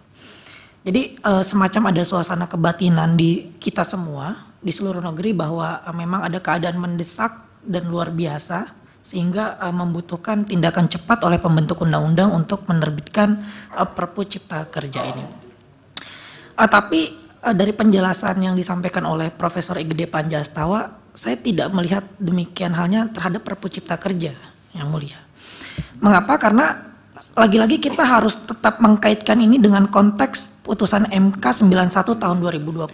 Di situ jelas Mahkamah memerintahkan kepada pembentuk undang-undang untuk memperbaiki selama 2 tahun. Ini sudah berjalan sekitar 13 bulan dan masih ada 11 bulan waktu lagi untuk memperbaiki, tetapi justru malah menerbitkan Perpu Cipta Kerja. Nah, pertanyaan saya kepada Profesor IGD Panja Astawa, apakah tindak lanjut atas putusan MK yang seharusnya memerintahkan untuk memperbaiki prosedural formal undang-undang dengan produk hukum pastinya adalah undang-undang, bukan dengan Perpu. Nah, tindak lanjut dengan menerbitkan Perpu ini apakah dapat dikatakan sebagai bentuk pembangkangan terhadap konstitusi atau tidak? Itu pertanyaan yang pertama. Kemudian pertanyaan yang kedua masih kepada Profesor IGD Panja Astawa. Di akhir pernyataan yang disampaikan oleh ahli menyimpulkan bahwa waktu atau limited time terhadap pengesahan Perpu ini sebaiknya tidak dibakukan oleh waktu seketika atau harus segera disahkan. Jadi yang penting tadi dikatakan selama ada controlling atau reviewing terhadap Perpu tersebut, selama ada kontrol dan review terhadap Perpu tersebut. Jadi waktu ini tidak menjadi penting. Nah, logika saya seperti ini.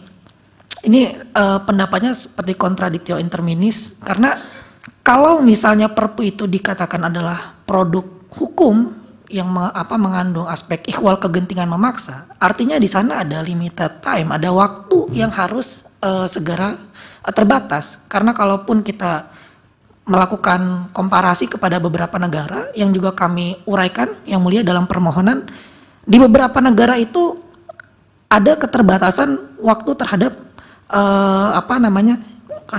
hidup terhadap suatu hidup Perpu. Jadi pertanyaan saya adalah apakah penting atau tidak untuk kita memberikan pembatasan waktu terhadap DPR dalam hal mengesahkan produk hukum yang ditetapkan oleh pemerintah berupa Perpu itu. Kemudian pertanyaan yang ketiga yang mulia, izin kami ajukan kepada Bapak Raden Pardede. Tadi dalam rapat dengar pendapat umum juga sudah dijelaskan bahwa kami sudah mengundang ahli-ahli. Ini saya tidak mengerti mengapa ahli yang tadi diundang yang bahkan yang disebutkan yang mereka pro terhadap Undang-Undang Cipta Kerja, tapi tidak juga mengundang beberapa ahli yang kontra seperti yang kami hadirkan. Pertanyaan saya seperti ini, Bapak Raden Pardede, karena apakah dalam rapat dengar pendapat umum tersebut itu ada pembahasan mengenai perbaikan atas Undang-Undang Cipta Kerja atau tidak? Karena kita ketahui bahwa pasca putusan MK ini kan perbaikan terhadap Undang-Undang Cipta Kerja ini sudah masuk prolegnas nih. Tapi kenapa jadinya malah belok ke Perpu? Nah, alasan dibalik itu apa kayak gitu? Apakah karena memang alasan ekonomi semata yang juga sudah kami bantah dalam permohonan atau seperti apa ketika dalam rapat dengar pendapat umum tersebut? Itu pertanyaan tambahan dari saya yang mulia. Dan ada beberapa tambahan dari prinsipal sebanyak 2 orang. Ya, silakan.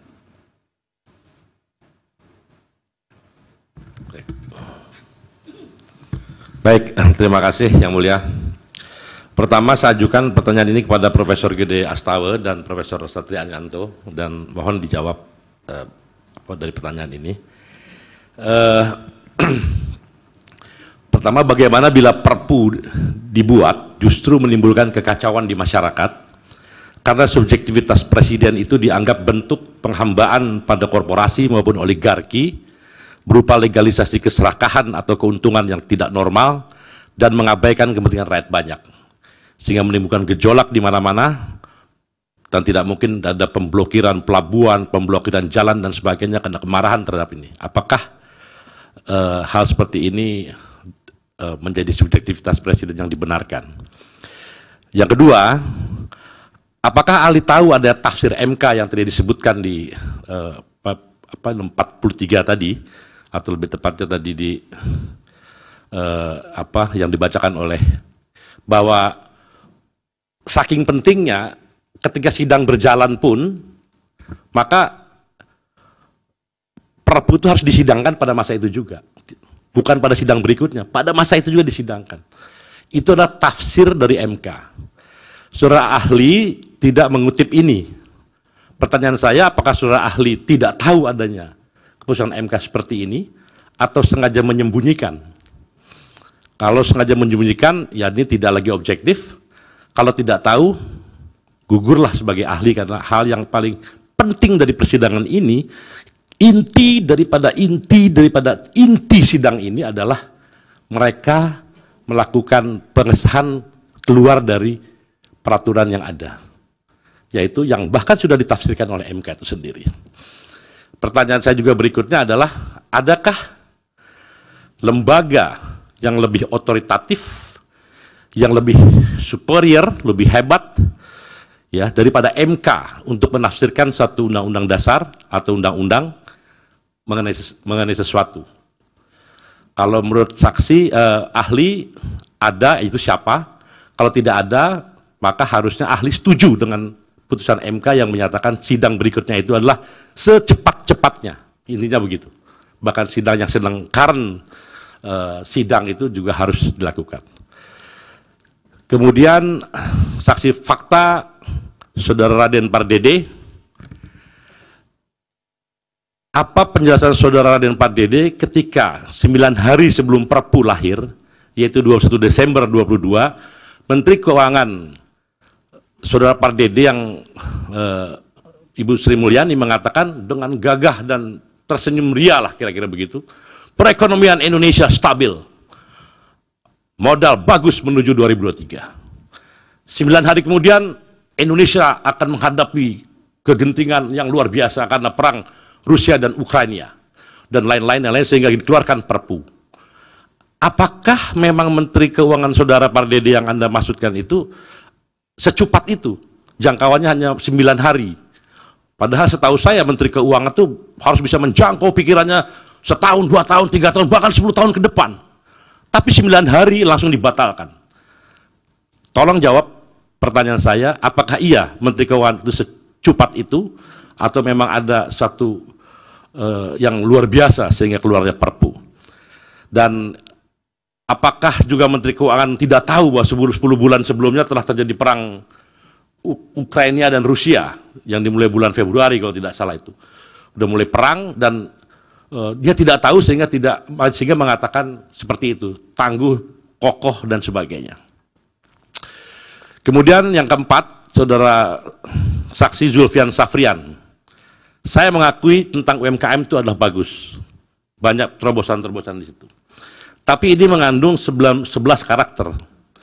Ya, jadi jujur kita tidak dalam membahas UMKM. Pertanyaan saya begini, kalau ada dari 100 klaster misalnya, 99 buruk dan 1 bagus, apakah undang-undang itu layak dipertahankan? Karena ini buruk buat lingkungan, buruk buat kaum buruh Indonesia, buruk untuk masyarakat adat, buruk untuk petani, dan hanya bagus untuk UMKM. Apakah menurut saudara undang-undang seperti ini layak dipertahankan? Saya minta saudara bicara dengan jujur dan bisa menjawab pertanyaan. Terima kasih Yang Mulia. Semoga kita mendapatkan berkah dari Tuhan Yang Maha Kuasa. Assalamualaikum warahmatullahi wabarakatuh. Ya, terakhir. Ya, Pak. Izin Yang Mulia. Assalamualaikum warahmatullahi wabarakatuh. Ini saya mau tanya ke Profesor Saksi Ahli Ida Pancasatwa terkait masalah bahwa memahami secara normatif dalam kondisi yang tidak normal, dalam hal luar kegentingan yang memaksa, harus bertindak cepat menunjuk kekuasaan presiden yang besar. Tidak ada limitasi dikit dalam pengambilan keputusan. Nah, ini saya sedikit sebelum saya bertanya, sedikit kronologis bahwa presiden menetapkan Perpu Cipta Kerja pada tanggal 30 Desember 2022 saat DPR dalam masa reses, masa persidangan tahun 2020-2023 pada tanggal 16 Desember 2002 hingga 9 Januari. Lalu DPR kembali menggelar masa persidangan yang dimulai sejak 10 Januari hingga 16 Februari. Nah, seharusnya Perpu Cipta Kerja tersebut selambat-lambatnya harus disahkan dalam rapat paripurna tanggal 16 Februari. Namun faktanya Perpu tersebut baru mendapatkan persetujuan disahkan menjadi undang-undang pada tanggal 21 Maret 2023 dalam masa sidang 14 Maret sampai dengan 13 April. Ya, tentu saja yang menjadi pertanyaan saya di sini, apakah non limitasi yang waktu dapat menjawab kegentingan yang memaksa ini, ya kan? Bagaimana kesaksian saudara tadi itu sangat bertentangan dengan fakta yang ada. Bagaimana Anda mempertanggungjawabkan secara ilmu pengetahuan Anda, keahlian Anda dengan fakta yang ada, yang seharusnya harus segera di tanggal 9 pun Januari harus segera disahkan.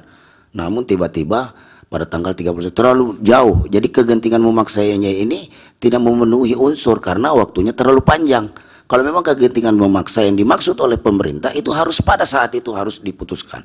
Kemudian yang Anda sampaikan ketika Anda menyampaikan tadi itu di awal pembicaraan Anda dengan akhir itu bertentangan.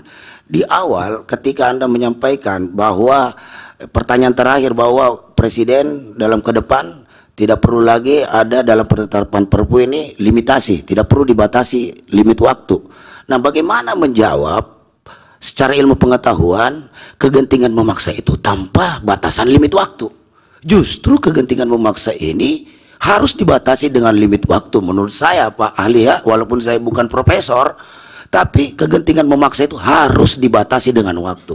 Menurut saya, bagaimana pertanggungjawabannya secara ilmu pengetahuan tentang ini? Dan tolong jawab secara ilmu pengetahuan. Dan sekali lagi dalam kesempatan ini saya ingatkan, sebagai seorang ilmuwan yang memiliki pengetahuan, kita boleh salah, tapi tidak boleh bohong dalam menyampaikan sesuatu kepada publik. Demikian, terima kasih. Assalamualaikum warahmatullahi wabarakatuh. Waalaikumsalam.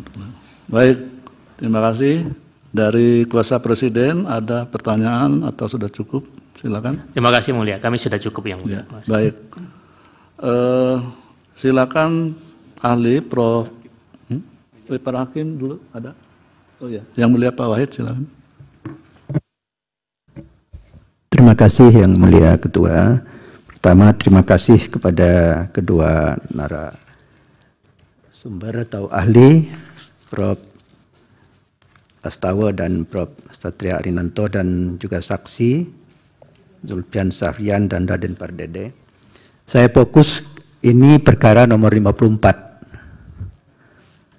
Di perkara nomor 54 ini dalil yang dikemukakan oleh pemohon yang perlu saya ingin minta didalami adalah bahwa ini bukan pengujian perpunya, pengujian Undang-Undang 6 2003 penetapan perpu menjadi undang-undang. Jadi tidak lagi pada perpunya. Dalil pemohon itu menyatakan terkait bahwa Undang-Undang 6 2003 disahkan di luar masa sidang dan melanggar pasal 22 ayat 2 Undang-Undang 1945 Undang-Undang Dasar dan pasal 52 Undang-Undang 12 2011 terutama penjelasannya. Nah, tadi Prof.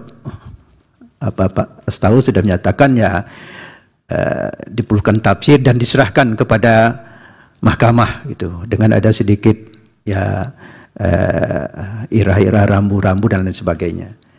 Di Prof.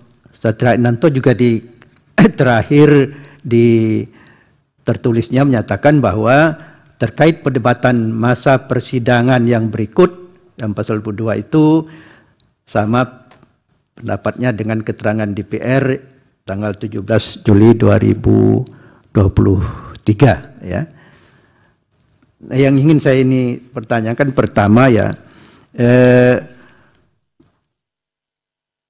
pembentuk undang-undang itu sudah 2 kali membuat tafsir tentang persidangan yang berikut.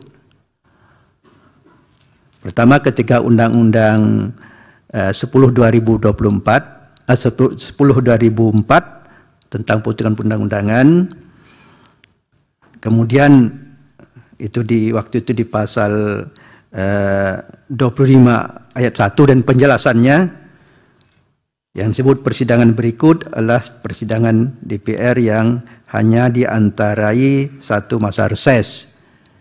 Kemudian diganti dengan Undang-Undang 12 2011 di pasal 52 ayat 1 di penjelasannya yang dimaksud dan persidangan yang berikut adalah masa sidang pertama DPR setelah peraturan pemerintah itu ditetapkan. Jadi sebetulnya hanya redaksi, tapi inti dari penjelasan itu strict sekali bahwa ya yang dimaksud itu adalah masa sidang yang berikutnya. Jadi ketika pemohon ini menyatakan dan ternyata bahwa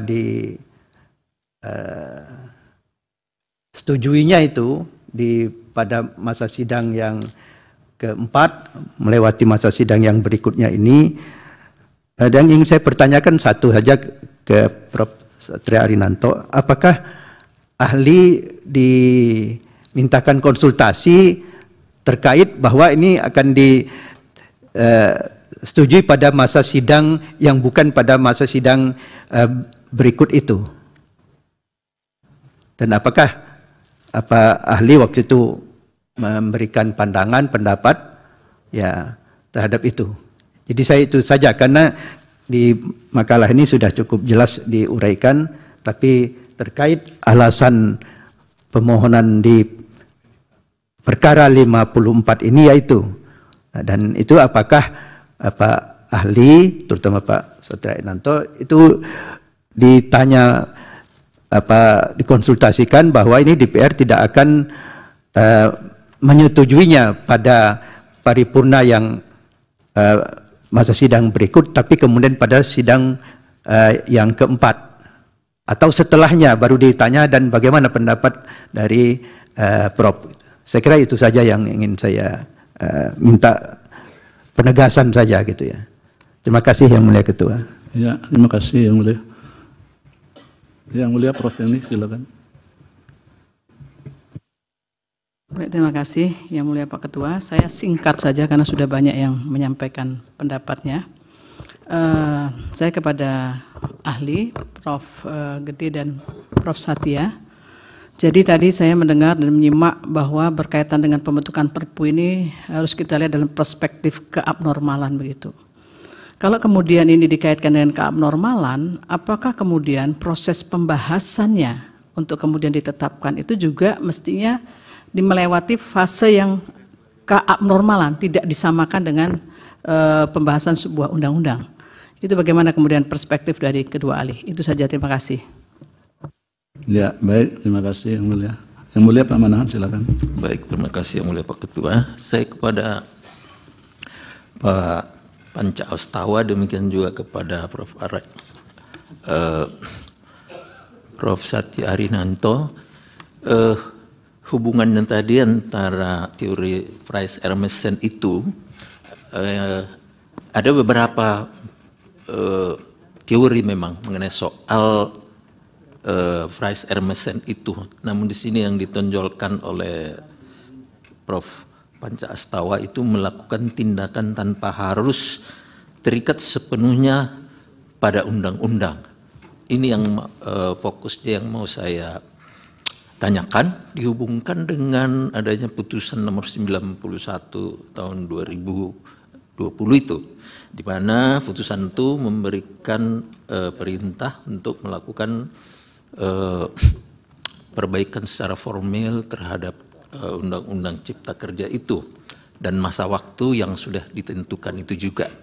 Nah, dalam hal ini saya mau men-compare antara pertimbangan melakukan tindakan tanpa harus terikat dengan undang-undang itu tadi, dihubungkan dengan adanya constraint waktu, dan adanya tadi di Perpu nomor 2 2020 itu ada 4 yang pokok pertimbangan ekonomi yang saya kutip dari pertimbangan dikeluarkannya Perpu nomor 2 2020 itu. Nah, pertanyaan saya, apakah ada kepentingan itu, ya, kepentingan ekonomi yang alasan yang 4 tadi itu menjadi hal yang lebih diutamakan, ya, daripada melakukan perintah yang ada di dalam putusan nomor 91 tahun 2020 itu. Nah, ini juga saya perlu tanyakan kepada Prof. Ananto, karena juga dalam sidang-sidang yang telah dilakukan oleh DPR dan pemerintah itu juga mungkin diminta pendapat saudara ahli, apa kira-kira pertimbangan yang memberikan arah sehingga lebih kepada pembentukan Perpu daripada perbaikan Undang-Undang Cipta Kerja itu, sehingga itu yang dijadikan jalan keluar untuk menghadapi apa yang disebut tadi kegentingan yang memaksa dengan adanya teori Fries-Hermesen itu. Demikian Yang Mulia, saya kembalikan kepada Pak Ketua. Ya, baik, terima kasih Yang Mulia. Ya, yang terakhir Yang Mulia Prof. Saldi, silakan. Terima kasih Pak Ketua. Ini pertanyaan singkat saja untuk kedua ahli. Satu, tadi dua ahli mengatakan bahwa ini situasinya genting. Lalu itu menjadi alasan untuk mengeluarkan Perpu untuk mengatasi. Nah, kalau situasi genting itu sudah teratasi, kedua ahli, apakah peraturan itu terus dilaksanakan atau harus dicabut? Karena situasinya kan sudah selesai. Nah, saya ingin dapat perspektif dari kedua ahli. Yang kedua, bagaimana ahli menjelaskan kepada kami hakim, ya, kalau putusan MK itu memerintahkan perbaikan Undang-Undang Ciptaker itu dilakukan dalam bentuk undang-undang, lalu tiba-tiba dilakukan dalam bentuk Perpu. Ini saya mau minta penjelasan dari aspek hukum, secara hukum, bagaimana kedua ahli menjelaskan perintahnya bentuk undang-undang, tapi kemudian dijawab dengan Perpu. Tolong ini dijelaskan, karena ini kan poin krusialnya ada di dua tempat. Salah satunya ada ini soal undang-undang yang diperintahkan, tapi keluarnya dalam bentuk Perpu. Nah, itu saja, terima kasih. Baik, terima kasih Yang Mulia. Dipersilakan yang pertama Prof. Gede Panca Astawa, ya, silakan untuk menanggapi beberapa pertanyaan tadi. Ya, bisa dijawab secara singkat, tetapi bisa merangkum apa yang ditanyakan kepada Prof. Silakan. Terima kasih, Yang Mulia. Saya appreciate lah, terutama kepada para pemohon.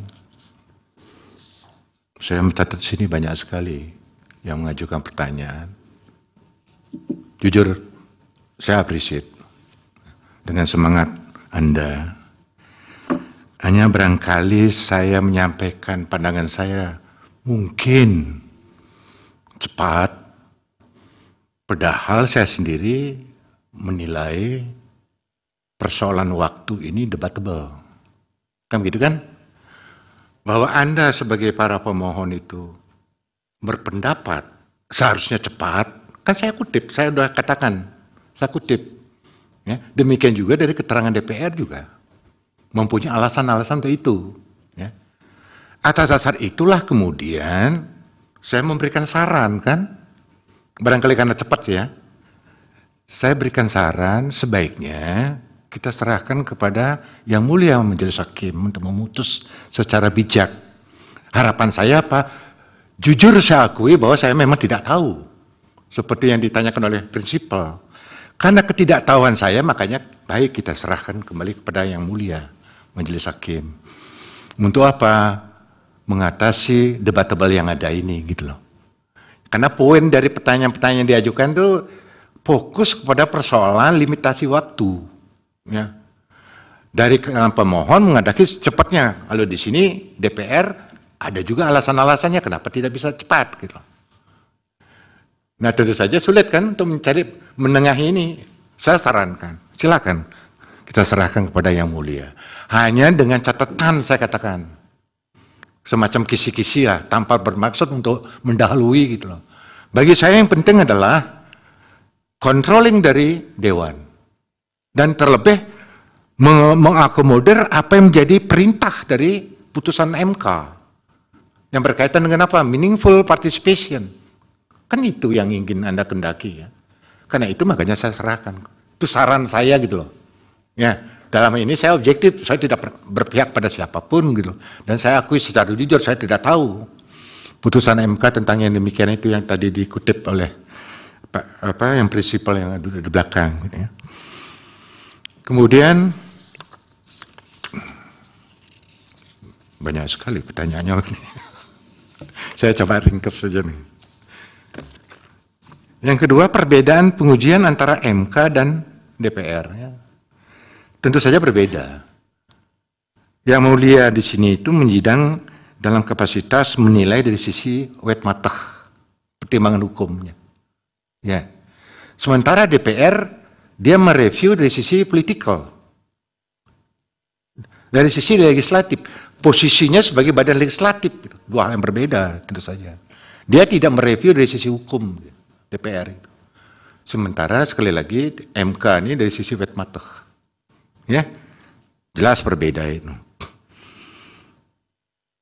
Kemudian kalau ada yang kelewat, saya juga mendukung. Oh nih soal siapa lagi lembaga yang memiliki otoritas selain MK? Memang nothing, tidak ada, hanya MK. Dalam pandangan saya juga saya katakan tadi tegas kan, bahwa Mahkamah Konstitusi ada the sole interpreter of Constitution. Kan sudah tegas saya katakan tidak ada.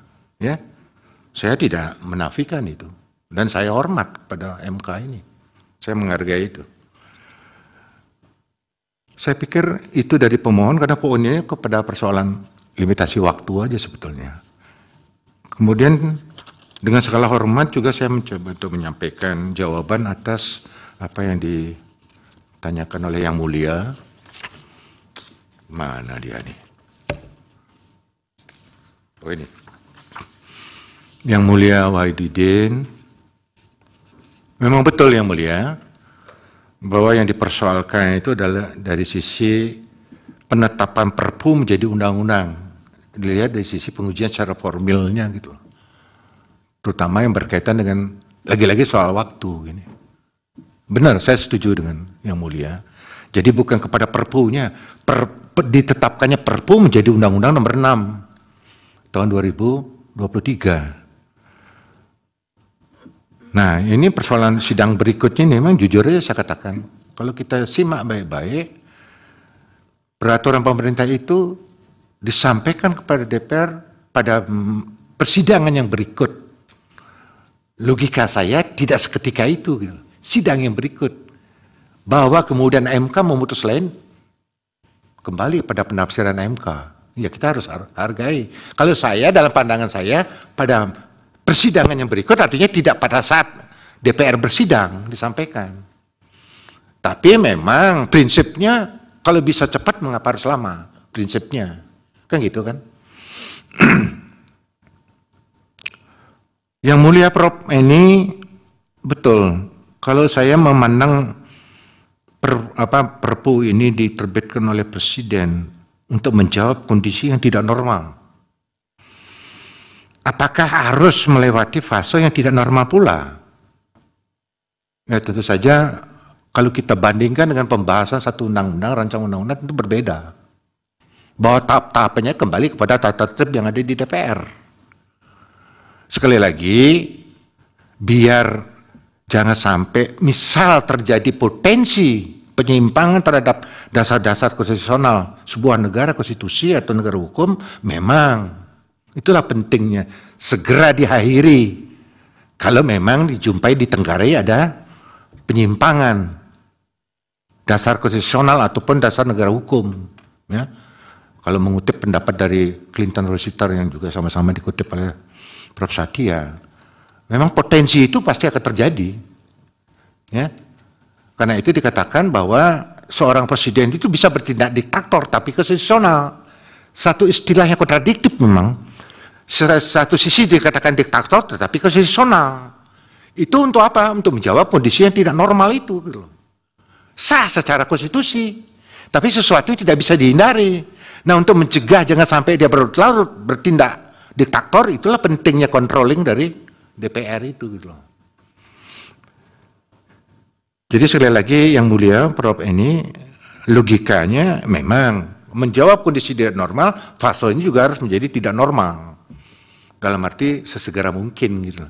Cuman persoalannya menafsirkan yang segera ini yang menjadi persoalan. Karena itu saya jujur saya nggak bisa menjawab. Gimana mengatasi dua perbedaan yang ada ini, saya serahkan kepada yang mulia.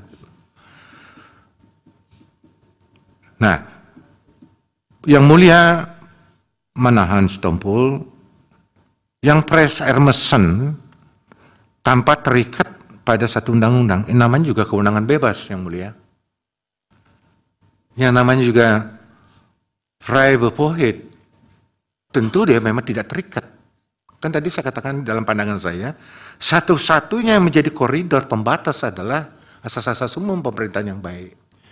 Karena itu, Undang-Undang Nomor 30 2014 tentang administrasi pemerintahan, di mana syarat-syarat untuk menerbitkan suatu tindakan berdasarkan pada diskresi diantaranya tidak boleh pertentangan undang-undang dengan peraturan perundang-undang, itu kemudian direvisi oleh Undang-Undang Cipta Kerja. Kenapa? Pemikiran yang melatar belakangi rumusan yang berkaitan dengan syarat-syarat diskresi itu menurut saya keliru.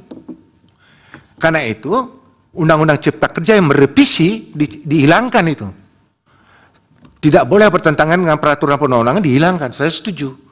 Namanya juga kewenangan bebas, cuman memang sebebas apapun harus hati-hati. Karena ibaratnya seorang administrasi negara, dalam ini misalnya presiden, ketika dia menggunakan kewenangan diskresi itu, ibaratnya dia berada di tepi jurang. Kalau tidak hati-hati terjun bebas. Ketidakhati-hatian inilah yang dikoridori oleh asas-asas umum pemerintahan yang baik. Tidak didasarkan pada peraturan perundang-undangan yang ada. Kalau dia terikat pada peraturan perundang-undangan yang ada, itu namanya Habon dan Bevoegdheid, kewenangan terikat. Wajib hukumnya dia harus mematuhi aturan yang ada, yang memberikan kewenangan pada dia. Tapi begitu bicara tentang diskresi, memang dia tidak wajib. Namanya juga kewenangan bebas, itu yang mulia.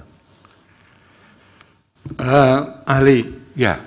Ini sekalian ya, kalau putusan MK itu merintahkan undang-undang, itu bagi presiden kewenangan bebas jadinya, atau bagi pembentuk undang-undang, atau kewenangan terikat? Jadi justru saya mau menjawab ini pertanyaan yang mulia tadi. Justru dalam rangka menjawab putusan MK ini, kalau yang mulia baca kesadaran menimbang itu, ketika dia menjawab dengan kesadaran menimbang yang ada, diantaranya dalam melaksanakan putusan MK itu, karena di situ seperti tadi saya katakan, dia dihadapkan seorang presiden, dihadapkan oleh kemungkinan yang akan terjadi. Kalau ini ditunggu dalam bentuk perbaikan undang-undang, tentu saja membutuhkan waktu. Karena itu segera untuk mengatasi ini, jangan sampai apa yang dikhawatirkan terjadi, diambillah satu tindakan dalam bentuk perpu.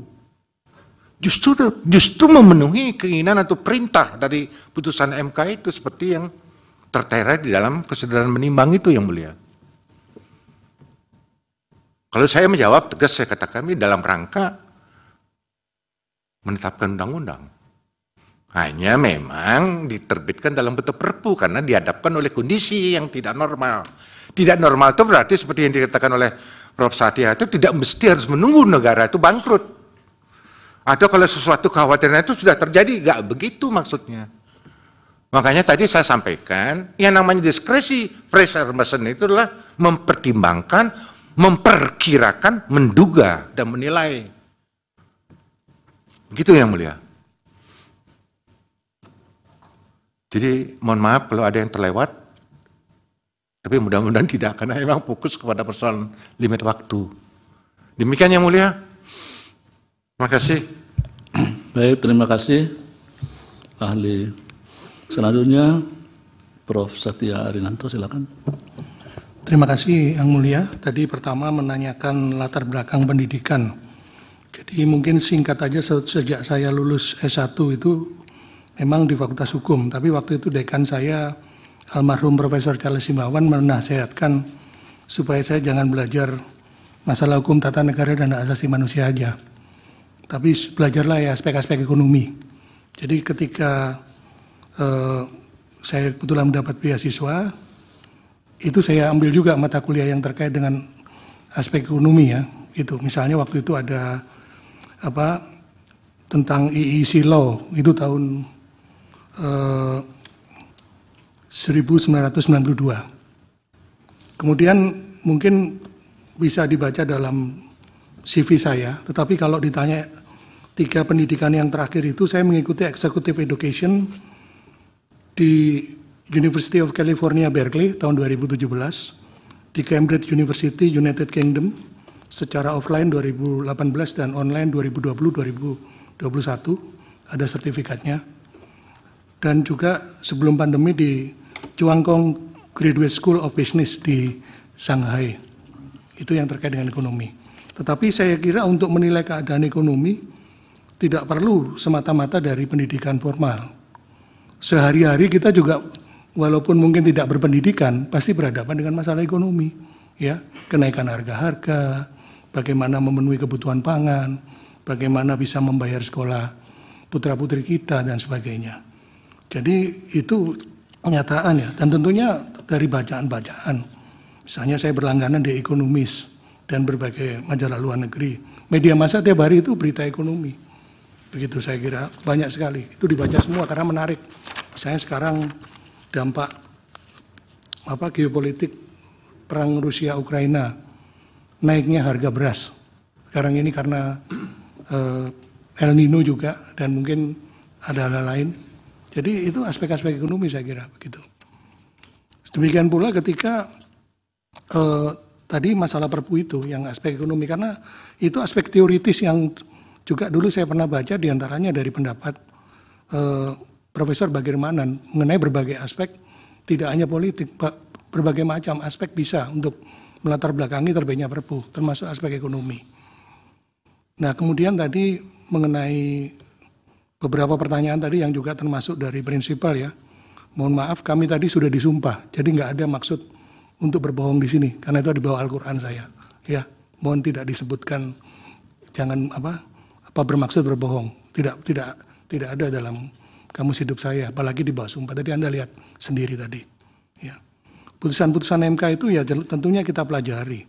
Tapi kan ada perkembangan. Ini sekaligus untuk Yang Mulia Hakim Konstitusi Wahidudin Adams ya.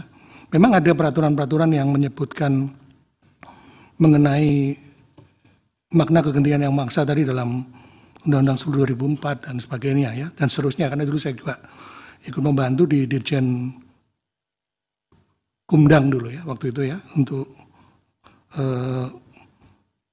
menyusun dari Undang-Undang 10 2004 itu.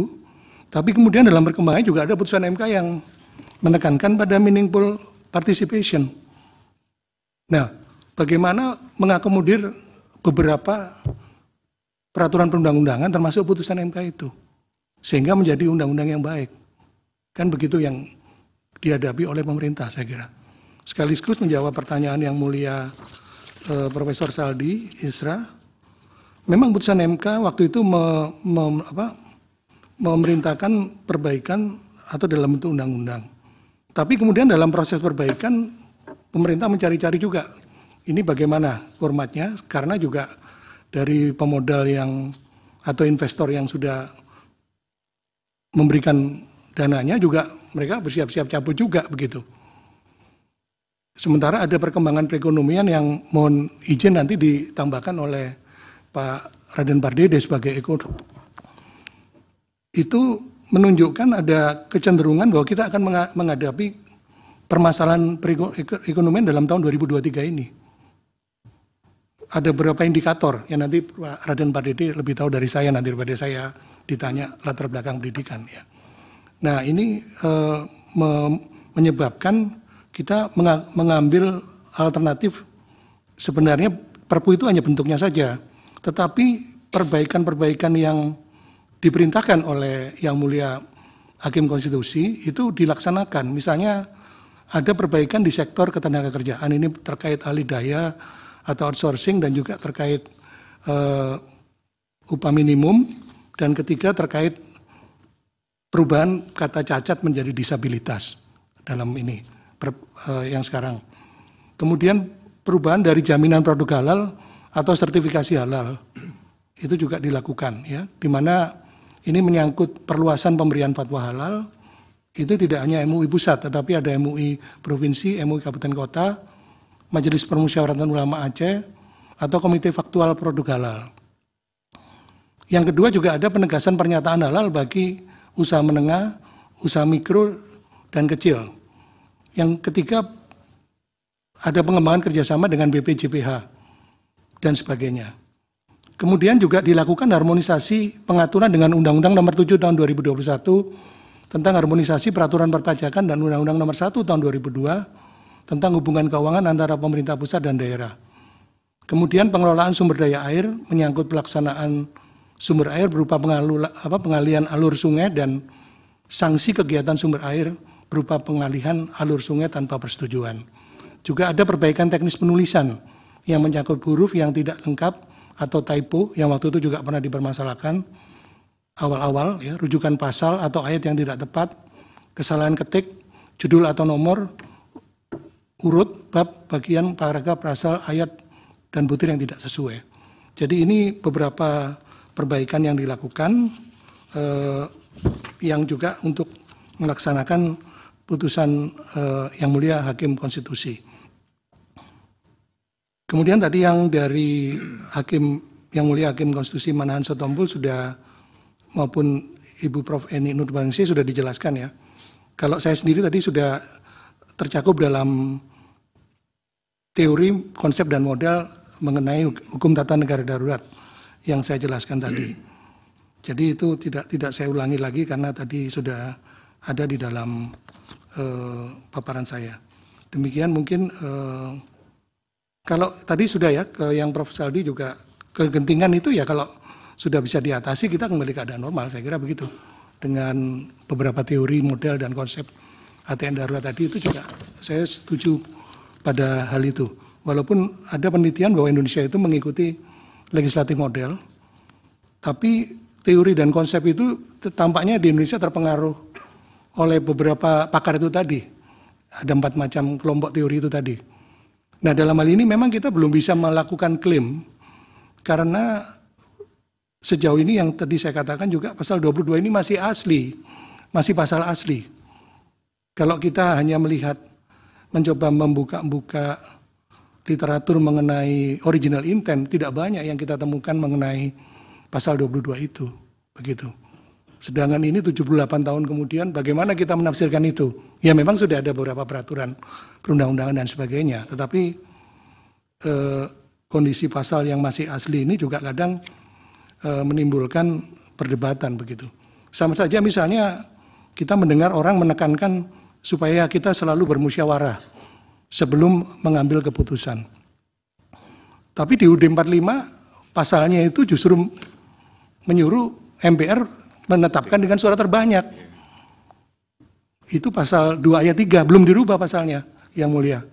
Juga para pemohon. Bahwa segala putusan MPR ditetapkan dengan suara terbanyak. Ya, jadi saya teringat dulu pendapat almarhum Profesor Muhammad Yamin, seolah-olah UUD 45 ini pembukaannya itu benci kemerdekaan diri dan demokrasi, tapi pasal-pasalnya tidak demikian begitu. Nah, siapa yang kita salahkan ya? Saya tidak berani menyalahkan founding fathers karena dulu kan itu merupakan undang-undang dasar kilat atau revolusi groundwet. Seperti yang dikatakan Bung Karno, UUD 45 adalah revolusi groundwet. Nanti kalau kita sudah bernegara, kita buat undang-undang dasar yang baru. Tapi kenyataannya setelah berapa kali mengalami perubahan undang dasar, kita kembali ke UUD 45 lagi, gitu, dengan dekret Presiden tahun 59 ya, Kepres 150 tahun 59 itu begitu.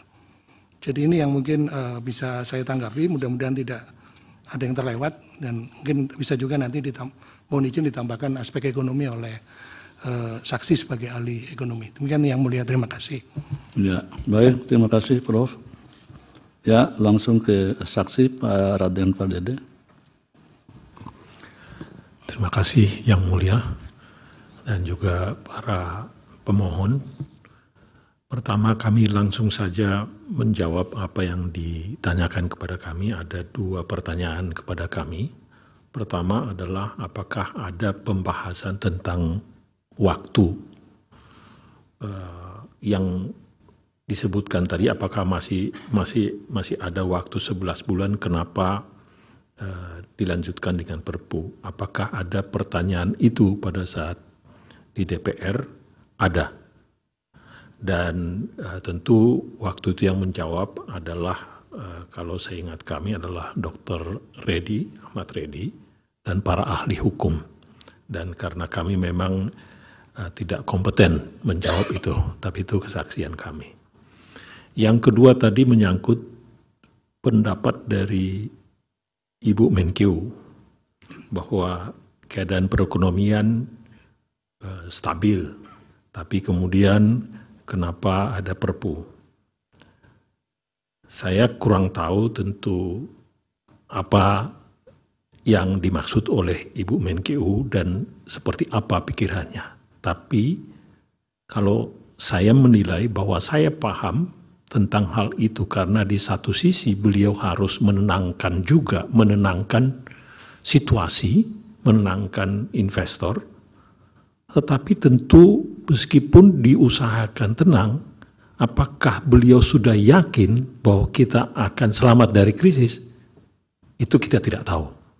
Untuk itulah gunanya undang-undang itu.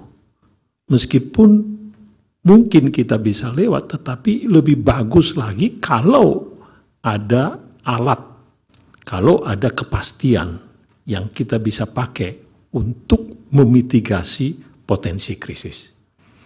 Mungkin itu yang bisa kami berikan kepada Yang Mulia dan juga kepada pemohon.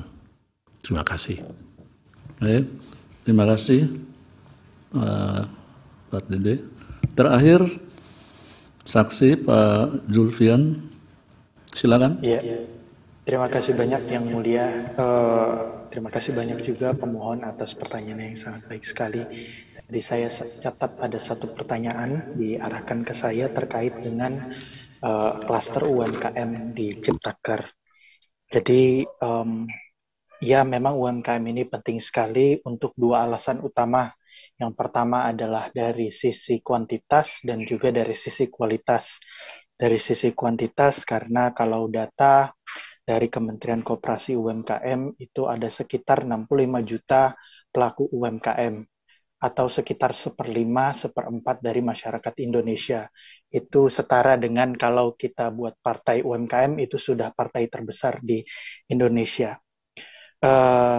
Dan yang kedua juga UMKM ini dia tidak hanya menghidupi dirinya sendiri, tapi juga ada keluarga, anak, istri, dan keluarga besarnya dihidupi dari hal tersebut. Yang kedua juga dari sisi kualitas. Kualitas di sini adalah kita tahu sendiri UMKM ini mereka bukanlah oligarki, mereka adalah masyarakat bawah, mereka adalah yang berada di piramida terbawah. Maka ketika ada kebijakan yang pro terhadap mereka, maka kebijakan itu bisa dikatakan sebagai kebijakan pro masyarakat bawah atau sering dikenal dengan istilah pro rakyat. Mungkin dua hal itu tanggapan saya yang mulia terkait dengan aspek klaster UMKM dan hubungannya terhadap keberpihakan terhadap perekonomian nasional khususnya masyarakat kecil. Terima kasih banyak. Baik, terima kasih. Sebelum sidang ditutup, ini ada bukti dari pemohon, yaitu P1 sampai dengan P107, ya benar ya? Betul yang mulia. Ya, sudah diverifikasi dan dinyatakan sah. Jadi sidang ini adalah sidang terakhir untuk pembuktian, maka agenda selanjutnya adalah penyerahan kesimpulan melalui kepanitraan di semua pemohon, DPR, kuasa presiden bisa menyerahkan kesimpulan paling lambat 7 hari kerja sejak sidang terakhir, jadi mulai hari ini. Jadi tepatnya paling lambat hari Jumat 15 September 2023 pukul 10.00 WIB. Sekali lagi, penyerahan kesimpulan paling lambat hari Jumat 15 September 2023 pukul 10.00 WIB. Mohon izin yang mulia. Ya. Tanggal 24 Agustus kami mengirim surat kami meminta salinan keterangan DPR dan pemerintah ke Mahkamah Konstitusi, tapi kami belum ada jawaban hingga saat ini. Mungkin kiranya Mahkamah bisa memberi jawaban atas permohonan kami. Baik, nanti setelah sidang ini selesai berhubungan dengan Pak Panitra. Siap yang mulia. Ya. Ada lagi? Ya. Terima kasih untuk ahli dan saksi atas keterangannya. Dengan demikian sidang selesai dan ditutup. Hadirin dimohon berdiri. Yang Mulia Majelis Hakim Konstitusi meninggalkan ruang persidangan.